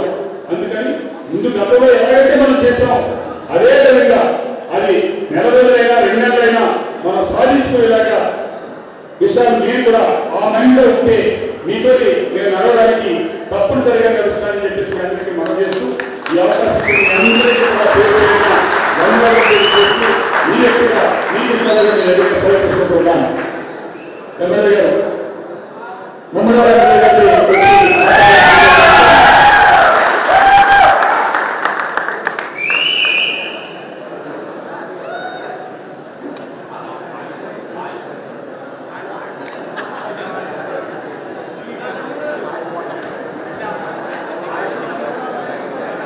నమస్కారం. అదేవిధంగా కృష్ణారావు చెప్పడం జరిగింది ఏంటంటే గత 2 రోజుల క్రితం ఏదైతే దర్యాప్తు ప్రయాణానికి సంబంధించి అక్కడ ఓఐజీసీ పూర్వపు పైప్ లైన్ ఏంటంటే జిఎస్పిసికి అగ్రిమెంట్గా వేసిన పైప్ లైన్, పాత పైప్ లైన్ గతంలో 2 సార్లు కూడా అక్కడ గ్యాస్ లీక్ అయింది. మరి సోషల్ మీడియాలో మన పేపర్లో కూడా రావడం జరిగింది. మరి మనం ఒకసారి లీక్ అయినట్లయితే మన బైరపాల నుంచి కూడా మన ధర్మాలందరూ కూడా అక్కడికి వెళ్ళి ఇలా లీక్ అవుతుంది ఆద్యమని చెప్పాం. అప్పుడు కలెక్టర్ గారు అదేవిధంగా ఓఐజీసీడీ గారికి ఫోన్ చేసి పైప్ లైన్ లీక్ అవుతుందని రెన్యూవేట్ చేస్తామని చెప్పి పర్మిషన్ ఇవ్వమని చెప్పి నాకు చేస్తే అప్పుడు చెప్పినప్పుడే నేను కలెక్టర్ గారికి ఆ పైప్ లైన్ పాడైపోతే కనుక ఇబ్బందిగా ఉంటుంది, కొత్త పైప్ లైన్ వేయాలని చెప్పి. కానీ ఈసారి పర్మిషన్ ఇవ్వాలని అడిగేది, అదేవిధంగా పర్మిషన్ ఇచ్చాం. మన వాళ్ళందరూ కూడా తిరిగి రావడం జరిగింది. కాకపోతే మొన్న తెల్లవారు 2 గంటలకి మరి ఇంత వరదలో అంటే పైప్ లైన్ పేరుకోవడం, పెద్ద ఎత్తున మంటలు చెలరేయడం, మరి పక్కన ఉన్న యానం పక్కన ఉన్న గ్రామస్తులందరూ కూడా భయభ్రాంతులకు రావడం. ఎందుకంటే పైనుంచి 12 లక్షల క్యూసెక్లు వరద నీరు ఫ్లో అవుతుంది, దొరికి తెరిపోతుంది కాబట్టి ఎఫెక్ట్ తెలియలేదు మనకి. అదేవిధంగా ఈ గోదావరి లేకపోతే హైటేడ్కి ఈ మంటలన్నీ కూడా యానం పక్క వచ్చినట్లయితే పెద్ద డిజాస్టర్గా పెద్ద ఇబ్బంది పడే పరిస్థితి మనకున్నాం. ఏదైతే ఆ మంటలు ఉన్నాయో ఆ మంటలు చూసి బయలుపాల నుంచి ఆ చుట్టుపక్కల ప్రాంతాల నుంచి మా నియోజకవర్గ ప్రజలందరూ కూడా మరలా పెద్ద ఎత్తున మంటలు చెప్పలేదని చెప్పి నాకు చెప్పడం జరిగింది. వెంటనే ఇమీడియట్గా కలెక్టర్ గారికి ఫోన్ చేసి మరి ఇక్కడ ఏదైతే గతంలో పైప్ లైన్ ఉన్నామో అదే పైప్ లైన్ దగ్గర బ్లాస్ట్ అయ్యి పెద్ద ఎత్తున మంటలు రావడం, అదేవిధంగా ఏదైతే పైప్ లైన్ లీక్ అయిందో అక్కడి నుంచి దాంట్లో మడ్డంతా పెద్ద ఎత్తున గోదావరితో కూడా మిక్స్ అయిపోయి మన పక్కన ఉన్న మన యానానికి సంబంధించి గిరిజనపేట, అదేవిధంగా సావిత్రి నగర్, భైరవపాలెం, తీర్థాలమండి, అదేవిధంగా గాడిపూర, పెద్దపూర, చిన్నపూర, లక్ష్మీపతిపురం, పెద్దపట్టు, చిన్నపట్టు పరిస్థితి వరకు కూడా చాలా మంది నాకు ఫోన్లు చేసి చేపలు చచ్చిపోతున్నాయి, రైలు చచ్చిపోతున్నాయి, పేదలు చచ్చిపోతున్నాయి చెప్తాం. ఇమీడియట్గా జాయింట్ ప్రెస్టీజ్ డైరెక్టర్ గారికి కలెక్టర్ గారికి చెప్పి ఇమీడియట్గా దాన్ని ఎంక్వైరీ చేసి ఏదైతే ఈ దుర్ఘటన జరిగిందో దీన్ని తక్షణమే ఎంక్వైరీ చేసి తగిన న్యాయం చేయాలని చెప్పి కలెక్టర్ గారికి ఆదేశాలు ఇచ్చాం. మరి నిన్నంతా ముఖ్యమంత్రి గారు మన పెద్దాపురం వచ్చారు కాబట్టి డిపార్ట్మెంట్ అంతా ఉన్నారు. ఫిషరీస్ డిపార్ట్మెంట్ అంతా ఆల్రెడీ ఎంక్వైరీ చేసి నేను కూడా ఫిషరీస్ డిపార్ట్మెంట్ చెప్పారు. ఆల్రెడీ జరిగింది వాస్తవం, ఈ మంచి సంపద అంతా కూడా చచ్చిపోవడం కూడా వాస్తవం అని చెప్పి ఆ రిపోర్ట్ కూడా తయారు చేశారు. మరి కలెక్టర్ గారితో మరి ఉదయం మాట్లాడడం, మరి కృష్ణారావు నేను కూడా మాట్లాడడం, ఏదైతే ఇక్కడ జరిగిందో జరిగి శాశ్వత పరిష్కారం చేయాలి. ఆ పైప్ లైన్ నేనైతే చెప్పాను, ఆ పైప్ లైన్ అయితే ఉండగా యాక్టివిటీ చేయకూడదు, ఆ పైప్ లైన్ తీసి కొత్త పైప్ లైన్ వేసుకుని మళ్ళీ యాక్టివ్ చేయాలని చెప్పి కలెక్టర్ గారు మనం దృష్టిలో పెట్టారు. ఏదైనా సరే రిప్రజెంటేషన్ రూపంలో రేపు మనం కలెక్టర్ గారికి ఇస్తున్నాం కాబట్టి మరి ఏదైతే ఓఐజీసీ అధికారులు వాళ్ళు కూడా తెలిసి మరి ఏ విధంగా జరిగింది ఏంటి ఏ విధంగా పరిష్కరిస్తారని చెప్పి కలెక్టర్ గారు కూడా అడుగుతారు. దాన్ని బట్టి మనం ఏ విధంగా ఎక్కడెక్కడ నష్టం జరిగిందన్నది డిపార్ట్మెంట్ పరంగా మన ప్రభుత్వ పరంగా మరి కలెక్టర్ గారు చెప్తారు కాబట్టి దాన్ని బట్టుకుని మరి పెద్దలు మన సీనియర్ నాయకులు మల్లాడి కృష్ణారావు గారు గతం నుంచి కూడా ఆ రోజు బాలయ్య గారు కూడా ఎంతో పోరాటం చేసి కంపెనీ దగ్గర నుంచి ఇంతవరకు మీకు ఇచ్చిన దాంట్లో కూడా వీళ్ళందరూ కృషి వల్ల వచ్చింది. ఎందుకంటే చాలా మంది మనకు తెలియదు ఈ ప్రాఫిట్ లైన్ పర్సంటేజ్ రావాలని చెప్పి అవన్నీ కూడా మేము రెండోది గతంలో సీఎం గారికి కృష్ణారావు గారు వచ్చినప్పుడు మేము కొల్లరావు గారు పండుబాబు గారు మన కోనసీమలో ఉన్న ఎమ్మెల్యేలు అందరూ కాకినాడ సంబంధించి రోడ్డు సిటీ ఎమ్మెల్యేలు అందరూ కలిపి మరి సీఎం గారికి డిప్యూటీ సీఎం గారికి ఏదైతే 9 నుంచి నరసాపురం వరకు మా తీర్లాంటి గ్రామంలో పెద్ద ఎత్తున కెమికల్ ఇండస్ట్రీస్ కానీ ఆయిల్ ఇండస్ట్రీస్ కానీ వచ్చి ఆ వ్యర్థాలన్నీ కూడా ఆ సముద్రంలోకి గోదావరిలో వెళ్ళడం వల్ల మత్స్య సంపదలో దెబ్బతింటుంది. ఏ కంపెనీ గోదావరి సముద్రంలోకి వచ్చినా ఈ తీర ప్రాంతంలో మేజర్గా డ్యామేజ్ అయిన అందరికీ ఎక్కడైతే మేజర్ డ్యామేజ్ అయిందో అనుకోవాలి. అదే కాకుండా దీనివల్ల టోటల్గా మత్స్య సంపదలో ఒక చోట డ్యామేజ్ అవ్వదు, ఈ చుట్టూ పరిసర ప్రాంతం అంతా డ్యామేజ్ అవుతుంది. అందరికీ న్యాయం చేయాలని చెప్పి మరి ముఖ్యమంత్రి గారి దృష్టికి తీసుకెళ్ళాం. ఆ రోజు ముఖ్యమంత్రి గారు కృష్ణారావు అన్నారు, కృష్ణారావు చాలా డెప్త్గా వెళ్తాం, దీని మీద కూడా పరిశీలన చేద్దాం మరి అన్నారు ఆయన సీఎం గారు. బాలనారాయణ గారు అయితే దీని మీద ప్రత్యేకంగా రివ్యూ పెడతాను, దీనివల్ల చాలా నష్టం జరుగుతుంది మనకి, దీన్ని తప్పకుండా యాభై కంపెనీస్ నుంచి ఏ విధంగా చేయాలో పరిశీలిద్దామని చెప్పి ఆ రోజు చెప్పారు. మరి ఇవన్నీ కూడా విషయాలు ఎప్పటికప్పుడు కృష్ణారావు దృష్టి పెడతారు. ప్రధానంగా ఈ సంఘటన ఏదైతే జరిగిందో దానికైతే తీవ్రమైన భయభ్రాంతికి గురవడం మన ప్రాంత వాసులందరూ కూడా చాలా ఇబ్బంది పడే పరిస్థితి ఉంది. ఎందుకంటే ఇంత నెట్లో సుమారు 3 గంటల్లో పెద్ద ఎత్తున దాన్ని మిక్స్ అయిపోయి వెళ్ళిపోవడం వల్ల కిందకి వెళ్ళిపోయింది తప్ప లేకపోతే మాత్రం ఇంకా ఎక్కువ ఏరియా స్ప్రెడ్ అయ్యి చాలా ఇబ్బందికర పరిస్థితి వచ్చినాం. మరి దీన్ని ఓఎన్జీసీ కూడా తక్షణమే కలెక్టర్ గారికి ఏ విధంగా జరిగిందో చెప్పి ఏదైతే ఈ ప్రాంతంలో ప్రజలకు ఏదైతే నష్టం జరిగిందో మరి చిన్న ప్రభుత్వం దగ్గర నుంచి 17 కేజీల చేపలు చచ్చిపోయిన ఫోటోస్ నాకు పెట్టారు. ఆ రోజు ఉదయాన్నే పరిస్థితి బైరపాలెం గ్రామం గాడిపల్లి గ్రామస్తులు ఇలా చచ్చిపోతుంటే అన్ని వీడియోలు తీసి పెట్టినాను. ఎక్కడ శుద్ధి చేస్తే ఏ విధంగా వస్తుందంటే మరి బైరపాలెం తెలియక ఆయిల్ కూడా శుద్ధి ఆ టైంలో అంటే అంతా దాంట్లో మధ్య ఎక్కడ గ్యాస్ పైపులు ఉంది, గ్యాస్ అయితే పైపు దాంట్లో మధ్య ఉంటుంది, వేస్ట్ మధ్య ఆ మధ్య అంతా కూడా బాగా మిక్స్ అయిపోయే వాటర్లో మరి ప్రజలు కానీ పేదలు కానీ చేపలు కానీ అదే తెచ్చుకోవడం వాస్తవం. తప్పనిసరిగా ఏదైతే గ్రామాల డ్యామేజ్ జరిగిందో ఈ తక్షణ సాయం వారందరికీ చేయాలి. అదే కాకుండా మరి కంపెనీస్ వల్ల ఈ కంపెనీస్లో ప్రాఫిట్ కానీ కంపెనీ వల్ల కంపెనీ నుంచి వచ్చే ప్రాఫిట్ ఇంత పర్సంటేజ్ చేయాలి ఖర్చు పెట్టాల్సిన అవసరం ఉంది. కాబట్టి దాని మీద కూడా ఏదో మొక్కుబడిగా సిఎస్ఆర్ ఏదైనా అడిగినప్పుడు మన పిల్లలకి చదువులకి అయితే ఇస్తున్నాం తప్ప ప్రాఫిట్ నుంచి ఇంత పర్సంటేజ్ ఈ ప్రాంతానికి ఇవ్వాలని చెప్పి ఒక జీవో దాని కూడా కృష్ణారావు పరిశీలన చేస్తాం. మీకు కూడా ఆయన తీసుకుని అవన్నీ కూడా మన ప్రభుత్వం దృష్టికి తీసుకెళ్ళి తప్పనిసరిగా దాని నుంచి వచ్చి ఏదైతే పర్సంటేజ్ ఉందో ఆ పర్సంటేజ్ తీసుకొచ్చి మన ప్రాంత ప్రజలందరూ కూడా అభివృద్ధి చెందేలా మేము కృషి చేస్తాం. ఏదైనా సరే మరి అందరూ కూడా ప్రభుత్వ సహకారంతో ముందుకెళ్ళాలి. కృష్ణారావు గారు చెప్పినట్టుగా మనం ముందుకెళ్తేనే న్యాయం జరుగుతుంది తప్ప ఎవరు పడితే ఆవేశపడితే పని అయ్యే పరిస్థితి కాబట్టి మన పక్కన అనుభవం కాబట్టి మాకు ఎక్కువ సలహాలు ఇస్తారు. తప్పనిసరిగా ఏదైతే నష్టం జరిగినది కరెక్ట్ గా కూడా డైలీ బెనిఫిట్స్ కూడా ఇస్తాం కాబట్టి మరి రిప్రజెంటేషన్ ఇస్తే 4 రోజుల్లో దానిలో ఏం తీసుకోవాలి ఏ విధంగా జరిగిందో మనకి సందేశం చెప్తారు. దాని మీద ఏ విధంగా ముందుకు వెళ్ళాలి, ఏ ప్రాంతానికి నష్టం జరుగుతుందని ఏ విధంగా ఆడుకోవాలి మరి మేము కలెక్టర్ మరి అదేవిధంగా అభివృద్ధి ముఖ్యమంత్రి గారి దృష్టి కూడా తీసుకెళ్తాం. మీరందరూ కూడా సమన్వయంతో మరి రేపు రిప్రజెంటేషన్ ఇద్దాం. దాని బట్టి 4-5 రోజుల్లో మళ్ళీ మీటింగ్ పెట్టిన తర్వాత ఏం జరిగిందన్నది మళ్ళీ మా అమ్మలో చర్చించుకుని ఈ ఏదైతే నష్టం జరిగిందో వాళ్ళందరూ కూడా భర్తీ చేసే విధంగా మరి మీ అందరూ మీకు కూడా కృషి చేస్తామని చెప్పి తెలియజేస్తుంటూ మరి ఎంత పెద్ద ఎత్తున అగ్రికల్చర్ సెక్రటరీ సోదరులందరికీ ఈ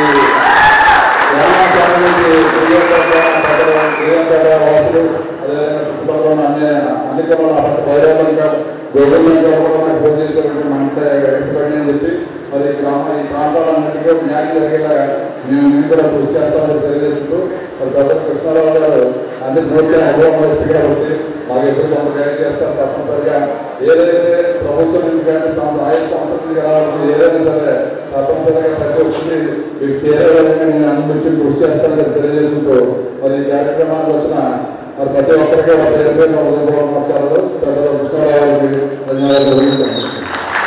చిట్టుబాబు గారు 2 నిమిషాలు, అలాగే నాటి నాగేశ్వరరావుకి తిరుపతి నాగేశ్వరరావుకి అలాగా మాట్లాడేది సరిపోతుంది. ఎందుకంటే మీరు నాకు తెలియని స్టోరీ చెప్పడానికి కాకుండా అలాగే ఒక పంచాయతీకి సంబంధించిన కార్యక్రమ పంచాయతీ సంబంధించిన మాట్లాడి ఒక 2-3 నిమిషాలు పొద్దున్న స్టోరీ చెప్తారు. మీ ఎమ్మెల్యే చెప్పారు, నాకు చెప్పారు. అందుకని ఊరితో పాటు నా ఉద్దేశం అయితే కలెక్టర్ గారు వాళ్ళు మీటింగ్ అయిన తర్వాత ముఖ్యంగా ముమ్మడాల ఎమ్మెల్యే ఏ రోజునైతే ఉంటారో అలాగే అమలాపురం ఎంపీలు కూడా ఏ రోజునైతే ఉంటారో మిగతా ప్రజాప్రతినిధులు కూడా తెలియజేసి మీ గ్రామాలకు సంబంధించిన దగ్గర కంపెనీ చుట్టుపక్కల ఉన్న వాళ్ళకి సంబంధించిన పెద్దల్ని కొంతమందిని సెలెక్ట్ చేసుకుని మీ ఎమ్మెల్యే మీకు కౌలు వచ్చిన తర్వాత యానం నుంచి మేము కానీ అలాగే యానంలో ఒక అగ్రికల్చర్ సెక్రటరీ కాకుండా ఇతర కమ్యూనిటీకి సంబంధించిన వారిలో పెద్దలందరూ కూడా మేము 15-20 మంది, మీరు ఒక 50 మంది తోటి మీటింగ్ కలెక్టర్ మీటింగ్లో మాట్లాడితే బాగుంటుందని అనుకుంటాం. ఎందుకంటే నేను చెప్పింది ఏంటి మళ్ళా మీ చెప్పిన పాయింట్లు చెప్పలేదని మీరు మళ్ళా మా మీద ఆ బండాలు పోకుండా మీ ఎదురుగానే మాట్లాడేలాగా చేసే విధంగా మనం చర్యలు తీసుకుందామని చెప్పేసి తెలియజేస్తూ ఇప్పుడు కరీ చిట్టుబాబు గారిని 2 నిమిషాలు మాట్లాడాల్సిందిగా కోరుతా ఉన్నాను.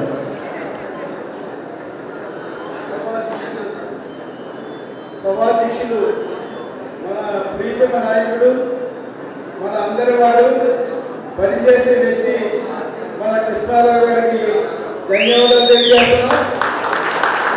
అలాగే ముమ్మడివరం శాసనసభ్యులు బుచ్చిబాబు గారికి, ఇక్కడికి విచ్చేసిన మన అఖిలవరం క్షత్రియ సోదరులకు, పెద్దలకు అందరికీ కూడా ధన్యవాదాలు తెలియజేస్తున్నాం. కృష్ణారావు గారు అంటే ఒక శక్తి. ఎందుకంటే రాజకీయాలకు సంబంధం లేకుండా ఏ పార్టీలో ఉన్నప్పటికీ కూడా ఎవరైతే ఉన్నారో మత్స్యకారులు వృత్తి చేసుకునే ఉన్నారో వారికి నష్టం జరగకూడదని ఆ రోజు ఉద్యోగం చేస్తే చాలా మంది యాగం చేశారు. మమ్మల్ని అందరం కూడా కృష్ణారావు చేశారు. కంపెనీ దగ్గర డబ్బులు తెచ్చేస్తారట, ఇవన్నీ చెప్పి యాగం చేస్తే ఈ రోజు డబ్బులు తెచ్చారు, మనందరికీ కూడా ఇచ్చారు. జిఎస్టిసి విషయంలో డబ్బులు రాకపోతే ఢిల్లీ వెళ్ళి అప్పుడు కేంద్ర ప్రభుత్వం దగ్గరికి వెళ్ళి తీసుకెళ్ళి ఆ డబ్బులు ఒప్పించిన తర్వాత జగన్మోహన్ రెడ్డి గారు డబ్బులు అడిగి ముందుగానే ఇచ్చి వేయించారు. అది కూడా కృష్ణారావు గారు. కానీ ఆ విషయాలను కూడా మర్చిపోయిన ప్రజలు ఎవరో చేశారు ఏదో చేశారు అని చెప్తున్నారు. ఆ రోజు ఉద్యమం అంచెలంచెలుగా ఎలా అయితే తీసుకెళ్లారో అలాగే ఆయన ఏదైతే చెప్పారో ఆ ఉద్యమాన్ని మన అందరూ కూడా కట్టుబడి ఉంది. ప్రతి ఒక్కరు కూడా మనకు కావాల్సిన ఏవైతే ఉన్నాయో రాయితీలన్నీ కూడా నటించుకోవడం కోసం మనందరం కూడా ప్రయత్నం చేయాలి. ఇంతకు ముందు ఏ కంపెనీ రిలయన్స్ వచ్చినప్పుడు చాలా మంది రిలయన్స్ కూడా ఎత్తారంటే వాళ్ళు మందరించి బెదిరించి ఆ రోజు అందరికీ కూడా డబ్బులు ఇప్పించారు. అదే మాదిరిగానే మరి 4 మండలాలు ఏకేశ్వర మండలం, కపిలేశ్వర మండలం, కొత్తపేట మండలం, ఐదుగురు మండలం, మీ 4 మండలాలతో పాటు ఆ 4 మండలాలు కూడా డబ్బులు ఇప్పించిన కన్నా మన కృష్ణారావు గారే. ఎప్పుడైతే మేమందరం కూడా కృష్ణారావు గారు ఏ ఉద్యమానికి ఎక్కడ రావాలంటే ఆయన కూడా ఉండి ఆయన కూడా నిర్వహించే ఉండి ఏ కార్యక్రమానికైనా మీ అందరూ కూడా పార్టీలకు అతీతంగా ఏ పార్టీకి మనకు సంబంధం లేదు. కానీ మధ్యకాలంలో ఎవరికైతే నష్టం అవుతుందో నష్టాన్ని భర్తీ చేసి ఎత్తి మనం అలా కృష్ణారావు గారు కాబట్టి ఆయన అంటే మన అందరూ పనిచేయాలని కోరుకుంటూ సెలవు తీసుకుంటున్నాను. జై హింద్.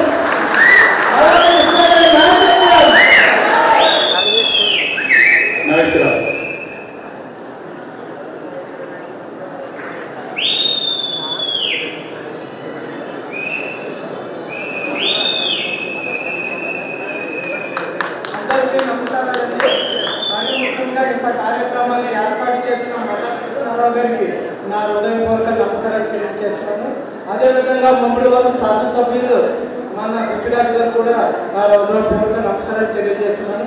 మరియు చుట్టుపక్కల గ్రామాల నుంచి అధికంగా చేసిన అగ్ని కుల క్షత్రియ పెద్దలకు అందరికీ, అదేవిధంగా ముఖ్యంగా మా యానం నియోజకవర్గ ప్రజలకి, అందులో ముఖ్యంగా జగల్తిప్ప, సావిత్రి నగరం, గిరియంపేట, దొండపేట, సీతారామనగరం, విచ్చులపాలని వీళ్ళందరికీ నా హృదయపూర్వక నమస్కారాలు తెలియజేస్తున్నాను. నేను చెప్పబోయేది ఏంటంటే, ఇంతవరకు 3-4 సంవత్సరాల నుంచి సముద్రం మీద ఆధారపడిన అగ్నికుల క్షత్రువులకి నష్టపరిహారం అందటంలో అభ్యంతరం లేదు, తప్పు లేదు, వారికి అందవలసింది. ఎందుకంటే కృష్ణమైన అందరికీ కూడా జీవనోపాధి సముద్రమే కాబట్టి వాళ్ళకి పూర్తిగా 100% అందటంలో తప్పు లేదు. అయితే ఈ సముద్రం నుంచి పైపు లైన్ మా జగన్తిప్ప సొసైటీ మీదుగా వెళుతుంది కాబట్టి మొన్న జరిగిన సంఘటన చూస్తే నిజంగా జరగలేదు, కానీ జరుగుంటే ప్రకృతి కాదు. అక్కడ సమస్త చెట్లు, జీవరాశులు, పశువులు, ఆవులు, గేదెలు, మనుషులు నాది మజైపోతుంది. కాబట్టి ఇటు మల్లడి కృష్ణారావు గారు కానీ, బుచ్చిరాజు గారు కానీ మనసులో పెట్టుకుని వీరికి కూడా కృష్ణునికి అందే విధంగా నెలకు సంవత్సరంలో ఇంతని ఈ ప్రాంతం మరీ దగ్గరలో ఉన్న ప్రాంతాలు ఇవి. యానం ప్రజలు కూడా వద్దంటం లేదు, కానీ మరీ దగ్గరగా సంఖ్యలో ఇవి ఉన్నాయి. ఈ జగన్తిప్ప సొసైటీ, ఈ సీతారామనగరం, దొండపేట, ముచ్చులపల్లి వీళ్ళందరూ దృష్టిలో పెట్టుకోవాలని కోరుతున్నాం.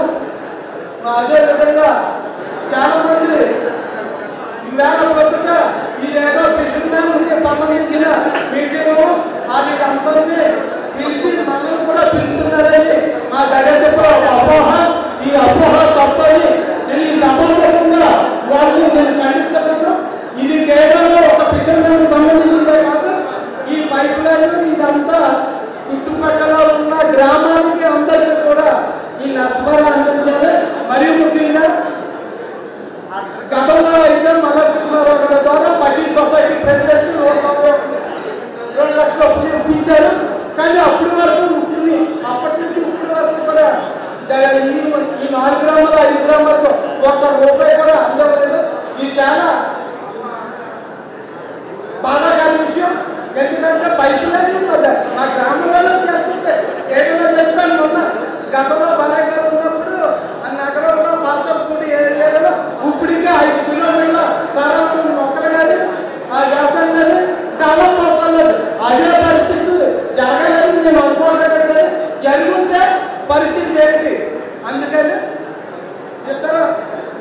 మీరు గుజరాత్ గారు, మల్లడి కృష్ణారావు ఆలోచించి మా గ్రామాన్ని నెలవారీ ఎంతో కొంత ప్రతి వ్యాసం పడుతుంది. అక్కడ పొలం కాదు కావాల్సింది ఆ గ్రామంలో బాబు అయినా లేదా కృష్ణమైనా ఎస్సీ అయినా ఆ రోడ్లైనా బాండ్ అయినా అందరికీ వర్తింప చేస్తారని ఈ సభాముఖంగా అందరూ ఎదురుగా తెలియజేస్తున్నాను. నాకు ఈ అవకాశం ఇచ్చిన మల్లడి కృష్ణారావు గారికి, బుచ్చిరాజు గారికి నా హృదయపూర్వక నమస్కారం తెలియజేస్తున్నాను.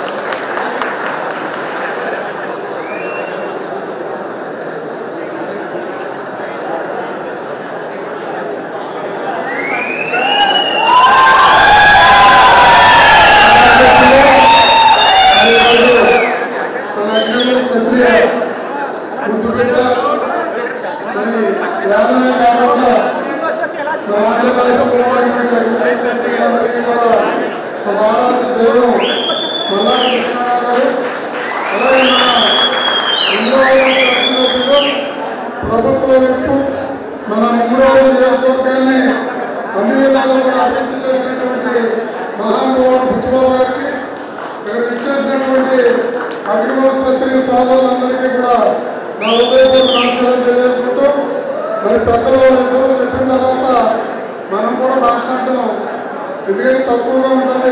మనం ఈ ఆయిల్ కంపెనీలు ఏదొచ్చినా కానీ మనకి ప్రతి కంపెనీ వచ్చినప్పుడు కూడా ఏదో నష్టపరిహారం ఇస్తున్నారు, పక్కన గడిపేసుకునే విధంగా మనోడు కూడా ఈ డబ్బు ఎప్పుడు వస్తుంది అంటున్నారు తప్ప మనం జరిగే నష్టాన్ని ఎవరో కూడా గ్రహించుకోవట్లేదు.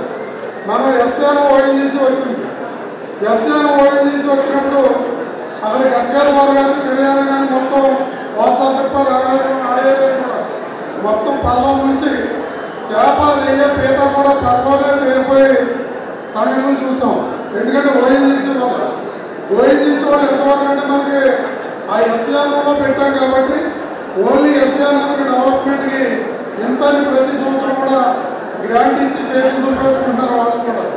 అలాగే మనకి ఇక్కడ రిలయన్స్ వచ్చింది. రిలయన్స్ వచ్చినప్పుడు కృష్ణారావు గారు చూసుకోవాలి ఆలోచన మన మండలానికి కొద్దిగా అంటే గ్రామానికి వచ్చి 10 పేర్లు 20 పేర్లు తక్కువ పేర్లు ఇచ్చి మనకి రిలయన్స్ కూడా ఎంజాయ్ చేసింది. మరి గుజరాత్ పెట్రోలియం వచ్చినప్పుడు 101 రోజులు ధర్నాలు చేసి మరి కృష్ణారావు గారి ఆధ్వర్యంలో అన్ని గ్రామాలు కూడా ఒక్కొక్క రోజు ఒక్కొక్క గ్రామం ధర్నా చేసి ఆ రోజు మన హక్కులు కూడా సాధించినటువంటి వ్యక్తి కృష్ణారావు గారిని కూడా ఈ సందర్భంగా తెలియజేస్తున్నాం. మనం ఏదైనా సరే పెద్దలు చెప్పినట్టు 2 రాష్ట్ర ప్రభుత్వాలు కూడా సహకరించాయి. ముఖ్యమంత్రి గారు కలిసినప్పుడు ముఖ్యమంత్రి గారు కూడా సానుకూలంగా కృష్ణారావు గారు మంచి బాధ్యత పెద్దది మీరేం పెట్టుకుంటున్నారని కూడా అనడం జరిగింది. నేను కూడా ఉన్నాను. పవన్ కళ్యాణ్ గారు అయితే నాకు ఓఎన్జీసీ మంచి అవగాహన ఉంది. ఓఎన్జీసీ నేను కూడా యాక్షన్ ప్లాన్ తయారు చేస్తున్నాను, నేను కూడా మీకు అండగా ఉంటానని పవన్ కళ్యాణ్ గారు కూడా ఆ రోజు మేము అండగా హామీ ఇవ్వడం జరిగింది. కాబట్టి మనందరం శాంతియుతంగా ఏదైతే ఫైర్ అయిందో ఫైర్ సంఘటన చూస్తుంటే నిజంగానే గ్రామాల మధ్య అయితే మనుషులే కానీ ఏది ఉండదు ఫైర్ యాక్సిడెంట్లో. మనం చూస్తున్నాం ఫైర్ యాక్సిడెంట్ అయినప్పుడు. కాబట్టి చుట్టుపక్కల గ్రామాలు ఏదైతే ఈ పైప్ లైన్ ఆనుకుని ఉన్న గ్రామాలందరికీ కూడా భయంలో మొదలైంది. కాబట్టి మన పెద్దలందరూ కూడా కష్టంతో గవర్నమెంట్తో మాట్లాడి ఆ పైప్ లైన్ మళ్ళీ పార్కులైపోయినా పేలింది. మొన్న పైప్ లైన్ మార్చి ఆ చుట్టుపక్కల ఉన్న గ్రామాలకు కానీ ఈ అగ్నికుల క్షత్రియ గ్రామాలన్నింటినీ కూడా నష్టం జరిగినప్పుడు ఏం చేయాలనేది క్లియర్గా ప్రభుత్వం దగ్గర ఓఎన్జీసీ దగ్గర మనం తగిన ఒప్పందం కుదుర్చుకుంటే బాగుంటుంది. పెద్దలు చెప్పినట్టు సామరస్యంగా మనందరం కూడా ముందుకెళ్దాం. ఈ సామరస్యంగా వాళ్ళు వినకపోతే అప్పుడు కృష్ణారావు గారు బుచ్చిబాబు గారు కూడా ఏ పిలిపిస్తే ఆ పిలిపికి మన గ్రామాలన్నీ కూడా కట్టుబడి వెనకాల నడాలని కూడా ఈ సందర్భంగా తెలియజేసుకుంటూ సెలవు తీసుకుంటాం.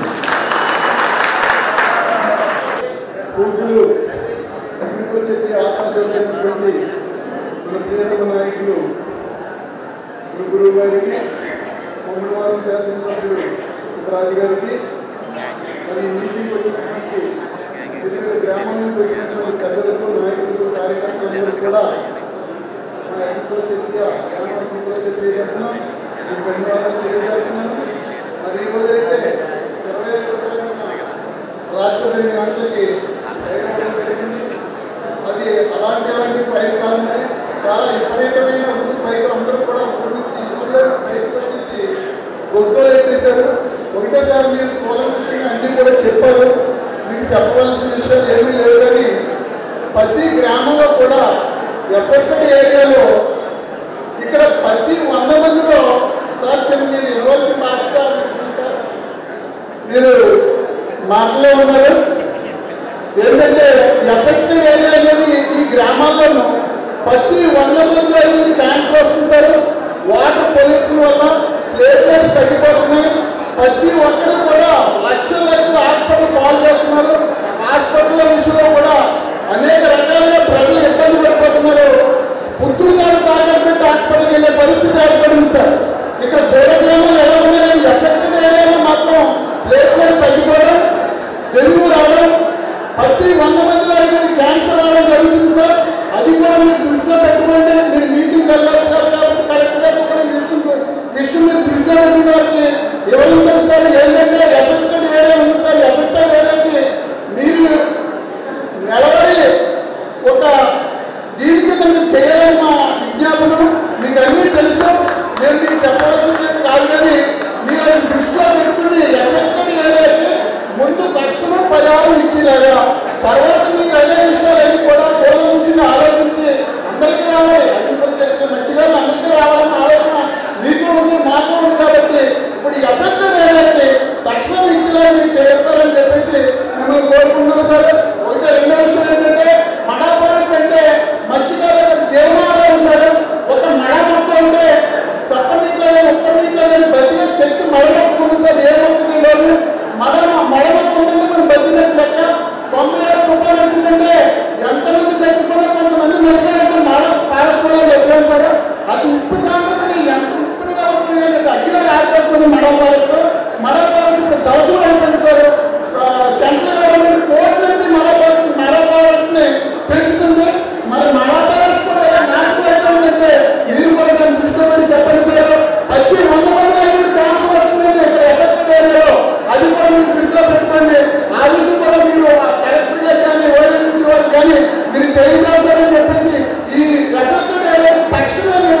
ఈ సమావేశాన్ని ఏర్పాటు చేసినటువంటి మన ప్రియతమ నాయకులు మన గురువుగారు శ్రీ మల్లాడి కృష్ణారావు గారికి, అదేవిధంగా ముమ్మడూరు శాసనసభ్యులు పిచ్చిబాబు గారికి, ఈ సమావేశం ఇచ్చేసిన నాయకులకు కార్యకర్తలందరికీ నా హృదయపూర్వక నమస్కారాలు.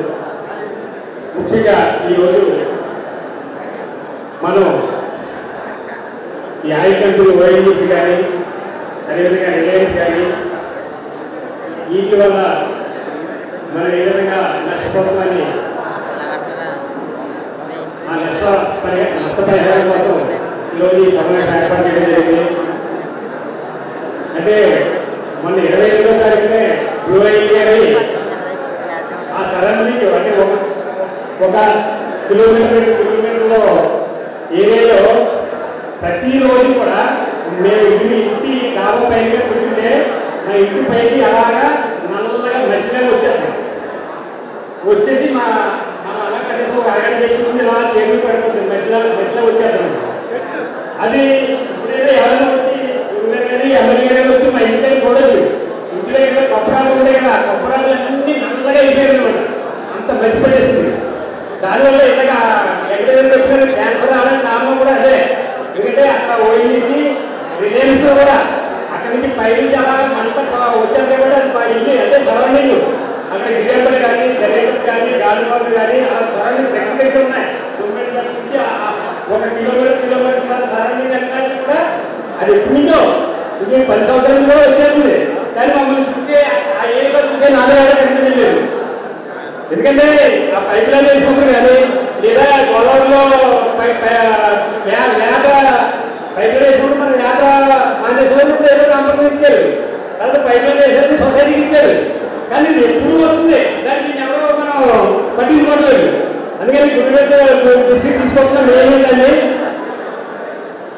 దాని మీద దృష్టి పెట్టి కొంచెం అక్కడ అది రాకుండా చూస్తే కొంచెం ఇందాక ఎక్కడ చెప్పినట్టు దానివల్ల క్యాన్సర్ వస్తుందో లేకపోతే దేనివల్ల వస్తుందో కూడా అది డాక్టర్ దగ్గర తీసుకొచ్చి దాన్ని టెస్ట్ చేయకపోతుందో రోజులు. ముఖ్యంగా ఇంకోటి, ఇప్పుడు ఈ పైప్ లైన్ గత 6 నెలల క్రితం 8 నెలల క్రితం ఒకసారి పర్లేస్తుంది అక్కడ. కానీ దాన్ని పూర్తిగా చేసేదే దాన్ని మళ్ళీ ఒక 50 అడుగుల దూరంలో మనకు సెపరేట్గా అయిపోయింది.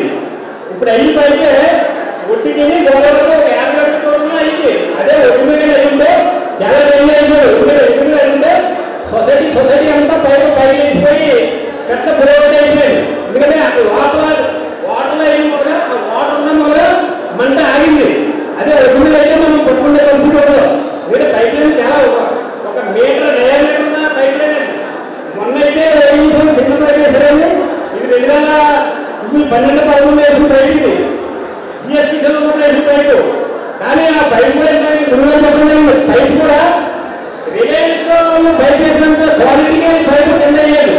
ఇలా తగ్గడం ఇసుకేసేయడం పైప్ వేసేయడం మళ్ళీ ఇసుకేసేయడం మట్టి వేసేది. కానీ రిలయన్స్ కూడా చేయలేదు. రిలయన్స్ దాన్ని కాంక్రీట్ వేసి పైప్ వేసి మళ్ళీ శాండ్ వేసి మళ్ళీ కాంక్రీట్ వేసేది. కాంక్రీట్ అంటే ఎలాగో ఒక వలలో పెద్ద చిక్కల లాంటి వలలో పెద్ద పెద్ద రాళ్ళు వేస్తుంది. ఆ రాళ్ళు పైన వేసి కట్టేది పైపు వేసుకోకుండా. ఈ పైప్ లైన్ గోదావరిగా వేసుకుంటుంటే ఎంత మెరుగ్గా వేసారనమాట. బట్టి మనకు తెలుస్తుంది. ముఖ్యంగా మన కాంపన్సేషన్ ఉంటే అది కాంపన్సేషన్ సెకండరీ. ముందుగా ఏదైనా ఉన్నా ప్రాణాలను బతికించాలంటే దానికి ముందు సెక్యూరిటీ కావాలి. ఆ పైప్ లైన్కి సెక్యూరిటీ కావాలి. ఇప్పుడు రిలయన్స్ ఉందంటో పైపు ఎక్కడ పోతుందో ఎక్కడ లీక్ అవుతుందో పైపు అక్కడ కంపెనీలను చూడొచ్చు. మరి ఓఎన్జీసీకి అలాంటి ఉందో లేదో నేను అర్థం అవ్వలేదు. రిలయన్స్ డైరెక్ట్గా పైపు ఎక్కడైతే డామేజ్ అయింది ఎక్కడైతే లీక్ అవుతుంది ఏంటంటే పైపు డైరెక్ట్గా కంపెనీలో ఉండే కంప్యూటర్లో చూసేస్తారు. మరి ఓఎన్జీసీకి అంత పెద్ద కంపెనీలో మరి అటువంటి టెక్నాలజీ పెట్టాలా? అటువంటి టెక్నాలజీ పెడితే వాళ్ళే చూసుకుంటారు పైపు ఎక్కడ డామేజ్ అయిపోతుంది ఏంటో నాకు చూసుకుంటారు చేస్తారు. మన పెద్దలు కానీ గురుగారు ఫోన్ చేసి ఆయనకి వెళ్తే అప్పుడు వరకు కూడా ఆయన తెలియలేదు. అంటే అది పని చేయలేదు. గరేదప్ప సొసైటీ ఏరియాలో పైప్ లైన్ ఉన్న ఏరియాలో పొద్దుగా దాని వస్తారు పోలీసులు, ఒక సెక్యూరిటీ ఉంటారు, అది కనుకుంటారు వెళ్ళిపోతారు. అంటే నైట్ అసలు ఎవరు ఉండవు. అదే రిలయన్స్ అయితే తెల్లవారు కూడా రిలయన్స్ అయితే పైప్ లైన్ రోడ్డు ఉండదు. దీనికి రోడ్డు లేదు ఏమీ లేదు, దాని సెక్యూరిటీ లేదు. మెయిన్ పైప్ లైన్కి సెక్యూరిటీ కావాలా. పైపు మళ్ళీ ఎట్టి పరిస్థితిలో కూడా ఇలా గ్రోడ్ అవ్వకూడదు. అయితే మాత్రం మళ్ళీ 2 సార్లు మాత్రం మనం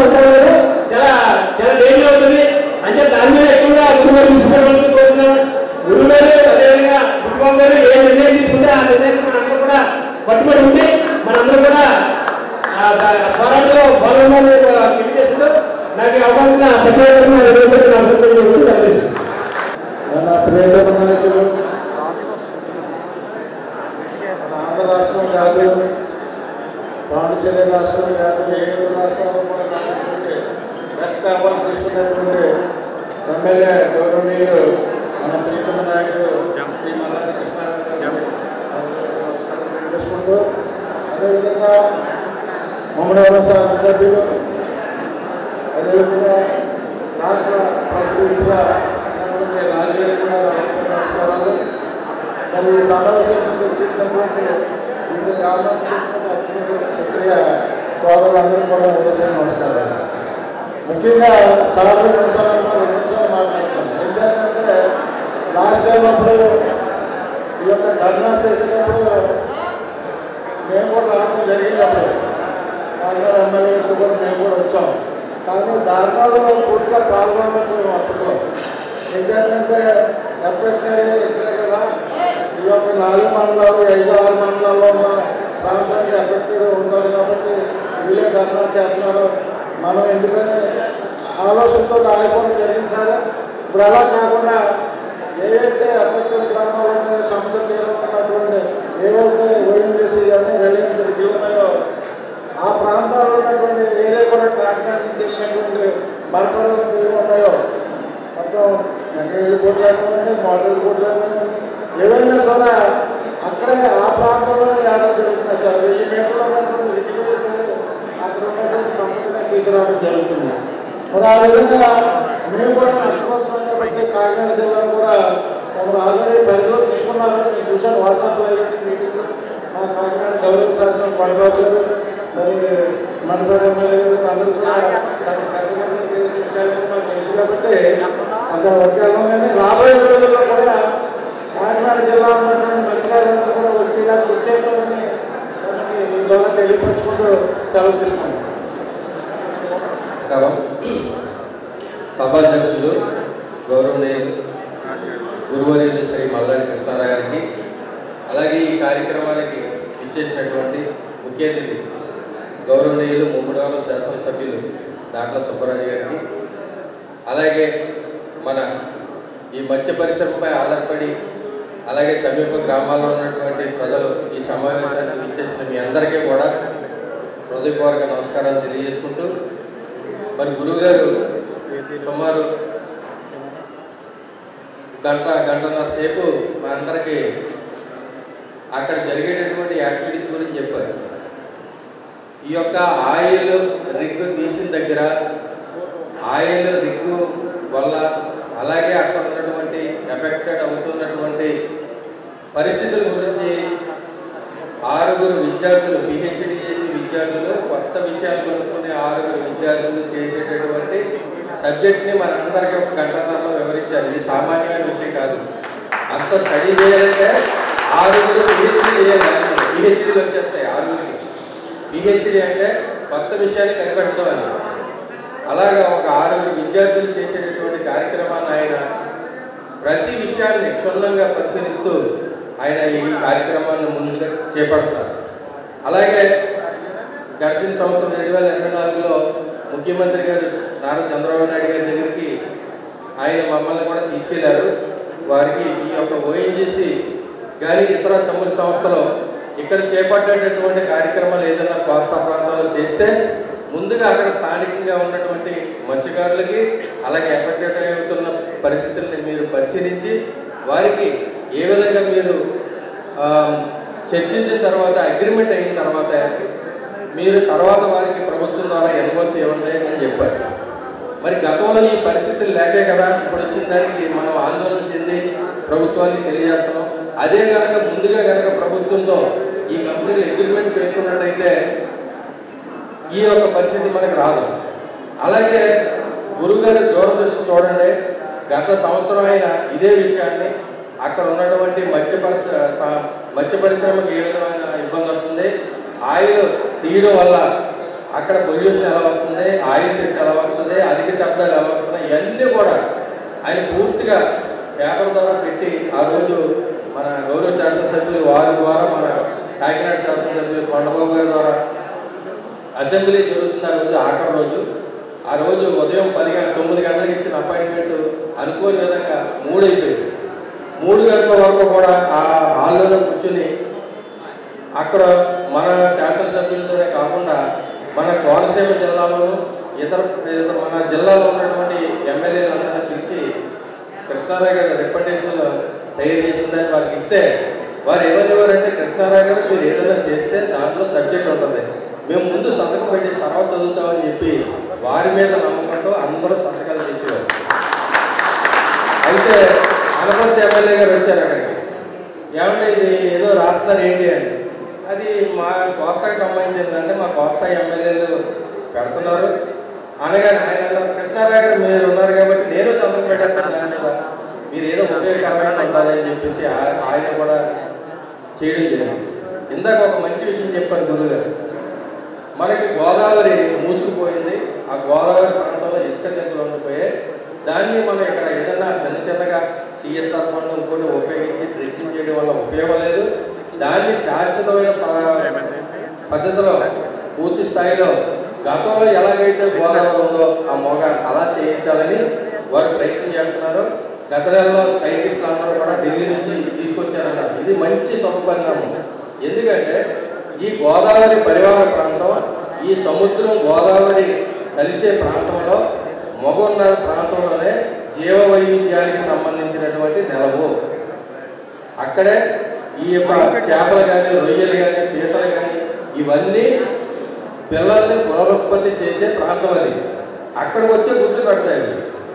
ఇప్పుడు చూడండి, మనకు ఇప్పుడు సీజన్ ఇప్పటి నుంచి మళ్ళీ నవంబర్ వరకు, అంటే గత నెల నుంచే ఇప్పుడు ఎంతో ఉన్నటువంటి చేపలు తయారవుతాయి.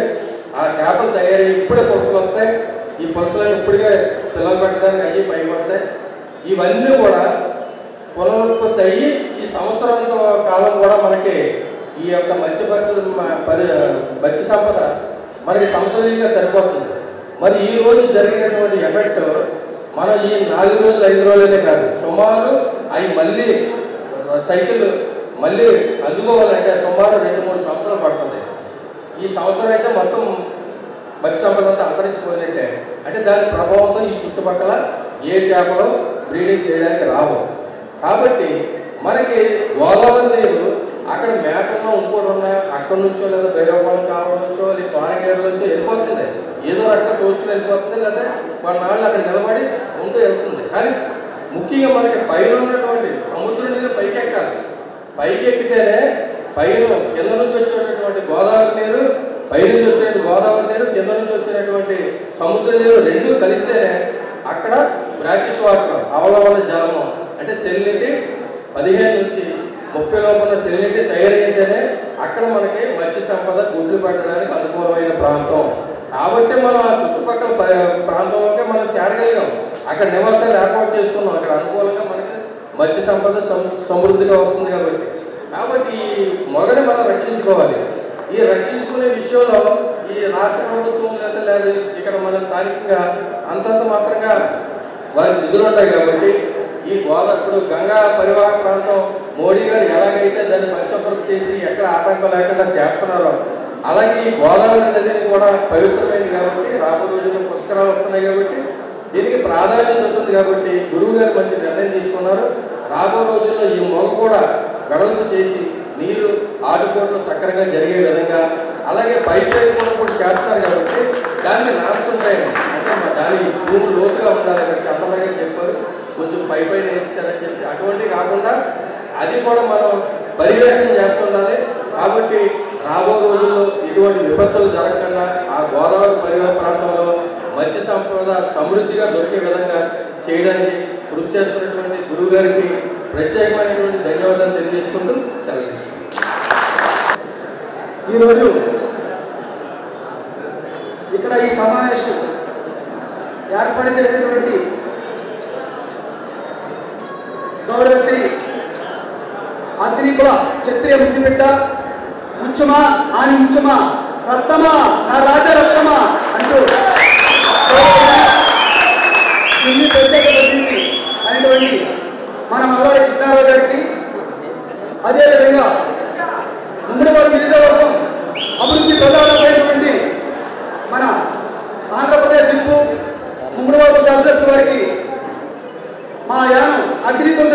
తరఫున ప్రత్యేక నమస్కారం తెలియజేసుకుంటున్నాను. సార్ ఇక్కడైతే మాత్రం నష్టపోయేదైతే మాత్రం మెయిన్ తీర్థం ముందు భైరవపురం, గిరియంపేట, సావిత్రి నగర్, దర్యాదిప్ప, దొమ్మలపేట, శివరం నగర్. ఆంధ్రాలో మలవరం గ్రామానికి కానీ, గార్మా పంచాయతీ కానీ, ఆంధ్ర పంచాయతీ అందరికీ కూడా చదువుకునే వారికి ఎలా అయితే ఫ్రీ హెల్ప్మెంట్ ఇస్తున్నారో అదేవిధంగా మాకు ఇస్తారని, అదేవిధంగా మా యానం నియోజకవర్గానికి మేము చెప్పిన గ్రామాలకి ఎల్ఐసి పాలసీలు కంపెనీ వచ్చే, అది రిలయన్స్ కంపెనీ ఏమని, జిఎస్ కంపెనీ ఏమని, ఓఎస్ కంపెనీ ఏమని, వాళ్ళ ద్వారా చిన్నోళ్ళకైతేనేమి, పెద్దోళ్ళకైతేనేమి, ఆడవాళ్ళకైతేనేమి మీరు ఖర్చిస్తారని చెప్పేసి ముఖ్యంగా మన గురువుగారు అయినటువంటి బడుగు బలైన వర్గాల ఆశాతోటి మాట ఇస్తే మరొకటువంటి వ్యక్తి అందరికీ నేను ఉన్నాను అంటూ అదేవిధంగా ఆయన అదేవిధంగా మన పక్కన నియోజకవర్గం మన దాంట్లో ఉచ్చువారు మన ఎమ్మెల్యే గారు ఇద్దరు కూడా పరిణామం తీసుకుని మాకు ఈ అవకాశం కల్పిస్తారని చెప్పేసి ప్రతి ఒక్కరికి కూడా పేరు పేరు హృదయపూర్వక నమస్కారాలు తెలియజేసుకుంటూ నాకు ఈ అవకాశం కలగజేసినటువంటి అందరికీ కూడా నమస్కారాలు తెలియజేసుకుంటూ సెలవు తీసుకుంటున్నాను. సభకు నమస్కారం. మన ప్రియతమ నాయకులు అగ్నికుల క్షత్రియ ముద్దుబిడ్డ, అలాగే మన ఆరాధ్య దైవం మన గురువు గారు, నేను ఆయన పేరు ఉత్తరించేంత పెద్ద మనిషిని అయితే కాదు, మనందరికీ తెలుసు మనకు ఆరాధ్య దైవం పెద్ద ఆయన ఆశీస్సులు మనందరి మీద ఉండాలని నా మనస్ఫూర్తిగా కోరుకుంటున్నాను. అలాగే మా ప్రీతమ నాయకులు ముమ్మడవరం శాసనసభ్యులు గౌరవనీయులు భైరవపాలెం మంచినీరు తాగునీరు ఇచ్చిన ప్రదాత మన దాట్ల సుబ్బరాజు గారికి, వేదికను అందించిన పెద్దలకి, అందరికీ వేదిక ముందున్న సోదరులు అగ్నికుల క్షత్రియ సోదరులందరికీ నమస్కారాలు. ఈరోజు సమావేశమైన ఈ కార్యక్రమానికి మనం చాలా గర్వకారణం. ఎందుకంటే ఈరోజు మనం చాలా నష్టపోతున్నాం. మనకి తెలియకుండానే ఈ కంపెనీలో రిలయన్స్ కానీ, ఓఎన్జీసీ కానీ, జిఎస్బీసీ కానీ మనం ఎన్నుపోటు పొడుస్తూ మనల్ని ఏదో రకంగా మభ్యపెట్టి ఈరోజు ఇంతవరకు తీసుకొచ్చారు. మన ప్రాణం అయితే తీసుకొచ్చిన సందర్భాలు అయితే జరుగుతున్నాయి. ఈరోజు మనం చూసుకుంటే మాకు భైరవపాలెం, తీర్థాల నుండి గిరియంపేట, సాగుతున్నారు ఏదైతే గ్రామాలు ఉన్నాయో ఆ గ్రామాలు ఎప్పటికీ కూడా మా తాతల దగ్గర నుంచి కూడా నీలారం మీదే ఆధారపడి బ్రతికే గ్రామాలు. ఆ గ్రామాలు ఆ నీలారం కోసం మా పెద్దలు ఎంతోమంది పూర్వీకులు ప్రాణాలు కూడా అర్పించిన ఆ నీలారం కోసం ప్రాణాలు అర్పించిన సందర్భాలు కూడా ఉన్నాయి. ఈరోజు మనం గుర్తు చేసుకోవాలి. అలాంటి నీలారం ఈరోజు అటువైపు ఇటువైపుకి మనుషులు నడిచెళ్ళిపోయే, గేదెలు కానీ మనుషులు కానీ నడిచెళ్ళిపోయే పరిస్థితి వచ్చేసింది సార్. ఈరోజు మనం ఆ నీలారంలో లంగా కట్లు కానీ, వలకట్లు కానీ, చెంగుపై కట్లు కానీ కట్టుకునే పరిస్థితి మా గ్రామాల్లో ఉంది సార్. మా గ్రామాల్లో ఆ చెంగుపై కట్టుతోనో, లంగా కట్టుతోనో జీవనోపాధి చేసుకునే గ్రామాలు సార్. అయితే ఈరోజు ఆ పరిస్థితి లేదండి. మా మొగంతా మూసిపోయి నామకల్గలో ఒక బోర్డు కానీ ఏం వెళ్ళే పరిస్థితి అయితే లేదు. లంగారు కట్టుకునే పరిస్థితి కూడా లేదు. ఈరోజు చెల్లురే చూసి లంగారు కట్టులో చెల్లురే చూసి ఎన్నో సంవత్సరాలు అయిపోతుంది సార్. అలాగే పులస కూడా చీరలేని పులస కూడా మనకి యానం ఛానల్స్లో పులస కోసం యానంలో 24,000 వెళ్ళింది, 30,000 వెళ్ళిందనే ఏదో మనం ఎప్పుడు ఉడకబెట్టుకుని తినే చేపలు కూడా ఈరోజు టీవీలో చూసే పరిస్థితి వచ్చేసింది సార్. దీని మీద మీరు ఈ కంపెనీలతో ఖచ్చితంగా పోరాడి మీ వెంట మన గ్రామాలన్నీ ఉంటాయి సార్. ఖచ్చితంగా పోరాడి దీనికి మళ్ళీ ఆ నీలారం మొక్కకి, భైరవపాలెం మొక్కకి పూర్వ వైభవం తీసుకొస్తారని పూర్తిగా ఆశిస్తున్నాం సార్. అది తీసుకొస్తే కనుక ఇక్కడ మన కోటిపల్లి వరకు, భైరవపాలెం మొక్క నుంచి కోటిపల్లి వరకు దాని మీదే, ఆ నీలారం మొక్క మీదే ఆధారపడి బ్రతికే కుటుంబాలు చాలా ఎక్కువ సార్. మనకి మనం ఇక్కడ చూసుకుంటే యానం మార్కెట్లో అనేక రకాల కోటికల నుంచి కానీ మన బైరూపాల నుంచి కానీ గాడిమగోళ్ళు అందరూ కూడా యానం మార్కెట్ ఎంత ఎలా వస్తారో చూస్తారు సార్. అలాగే బైరూపాల మార్కెట్ కూడా అలాగే వస్తారు సార్. ఇప్పుడు అవన్నీ మనం కనుమరుగైపోయే పరిస్థితులు ఉన్నాయి సార్. దాని మీద మనం మొగని ఎప్పుడైతే పునరుద్ధరించామో దానికి కొంచెం పూర్వ వైభవం వస్తుంది సార్. మాకు మత్స్య సంపద అనేది కూడా పూర్తిగా అది సముద్రం నుంచి మనకు వస్తుంది సార్. మన ఫారెస్ట్ నుంచి మన కాలం నుంచి కూడా సముద్రంలోకి వెళ్ళే పరిస్థితులు ఉంటాయి సార్. ఇప్పుడు మొగ పోసుకోవడం వల్ల ఎటువంటి సంపద కూడా నశించిపోయే అవకాశాలు ఎక్కువ ఉన్నాయి సార్. దాని మీద తమ దృష్టి పెట్టి మాకు న్యాయం చేయాలని కోరి ప్రార్థిస్తున్నాం సార్. Thank you. ఈ అవకాశం ఇచ్చిన ప్రజలకు కృతజ్ఞతలు తెలియజేసుకుంటూ నాకు ఇచ్చిన అవకాశాన్ని సద్వినియోగం చేసుకుంటానని మరీ కోరి ప్రార్థిస్తున్నాం సార్. మన గురువు గారైన మల్లాడి కృష్ణారావు గారికి నా నమస్కారం. అలాగే మన విజయవాడ ఎమ్మెల్యే గారు ఉద్యోగ గారికి నా సుమాంజలి. సార్ నమస్తే సార్. మీకు అన్ని విషయాలు చెప్పడం జరిగింది సార్. ముందుగా ఆ రోజు జరిగిన ప్రార్థన వల్ల ఆ రోజు జరిగిన ప్రార్థన వల్ల ముఖ్యంగా బైరేపాలెం మొన్న కప్పడిపోవడం వల్లండి మా గ్రామాల మీద వచ్చి మొత్తం మత్స్య సంపదంతా నశించుకుంది సార్. ఆ విషయం మీకు తెలుస్తారు. గతంలో కూడా మాకు విలేజ్ కంపెనీ వచ్చింది సార్. అప్పుడు కూడా మేము వాళ్ళు మాకు కొన్ని ఇచ్చారు సార్. వాళ్ళు కొన్ని హామీ ఇచ్చి కట్టిన తర్వాత ఆ హామీలన్నీ త్వరగా తొక్కేస్తారు సార్. దాన్ని దృష్టిలో పెట్టుకొని ఓఎన్జీసీ వచ్చింది సార్. వచ్చినప్పుడు కూడా మా పంచాయతీ తీర్మానం ఏంటంటే మీ రూపం వీళ్ళు కంపెనీ వల్ల మేము నష్టపోతున్నాం, మా ఆరోగ్యాలు క్షీణించిపోతున్నాయి, మా మత్స్య సంపద నశించిపోతున్నాయి అని కూడా మేము కరెక్ట్గారికి అప్పుడు కరెక్ట్గారు కూడా మేము చాలా పోరాటం చేశాం సార్. చేసినా సరే మా తోటి లెక్క చేయకుండా అప్పుడు ఆ ప్రభుత్వాలు ఏం చేశారంటే మల్లవారం నాడు తీర్మానం తీసుకుని అదే ప్లేస్లో కట్టేస్తారు సార్. రెవెన్యూ ప్లేస్ అదే సార్. వాళ్ళు అదే ప్లేస్లో ఈ కంపెనీ కట్టేస్తారు. అప్పుడే మా మత్స్య సంపద నశించుకుంది సార్.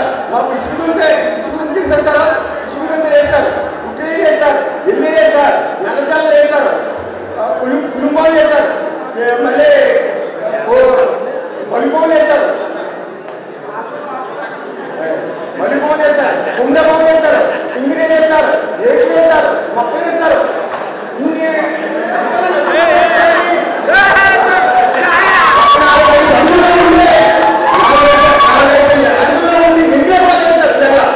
ఈవేళ అప్పుడు గత ప్రభుత్వం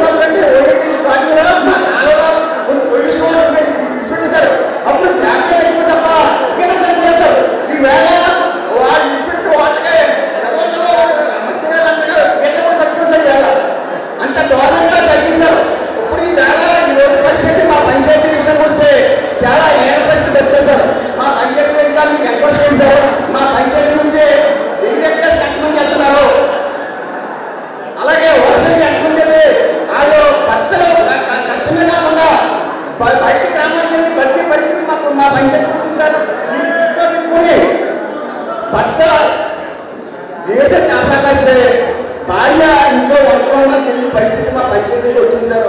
అలాంటి పరిస్థితి మా దుస్థితి మాకు రాకుండా మీ మీద నమ్మకంతో మీ అడుగుజాలో నడుస్తామని ఈ సభాముఖంగా మీకు చెప్తున్నారు సార్. మిమ్మల్ని ఏది చేసేంత దమ్మ దగ్గరేశారు. మా ఎండు తగ్గించి మా గ్రామానికి మా పంచాయతీ సరిపోగా ఉన్న బైరేపాలెం, సాగుతున్నారు, గిరిజనపేట, ధనియతిప్ప ఈ గ్రామాలందరికీ న్యాయం చేయండి సార్. న్యాయం అంటే మీరు ఏదో 10 ఇస్తాను 20 ఇస్తాను అది అవసరం. ప్రతి ఒక్క వాటికి కూడా వారికి జీవనాధారం ఒక 30,000 న్యాయం ఇచ్చేలాగా ఈ మత్స్య ఉత్పత్తి ఒక 10 సంవత్సరాల వరకు మత్స్య ఉత్పత్తి సార్.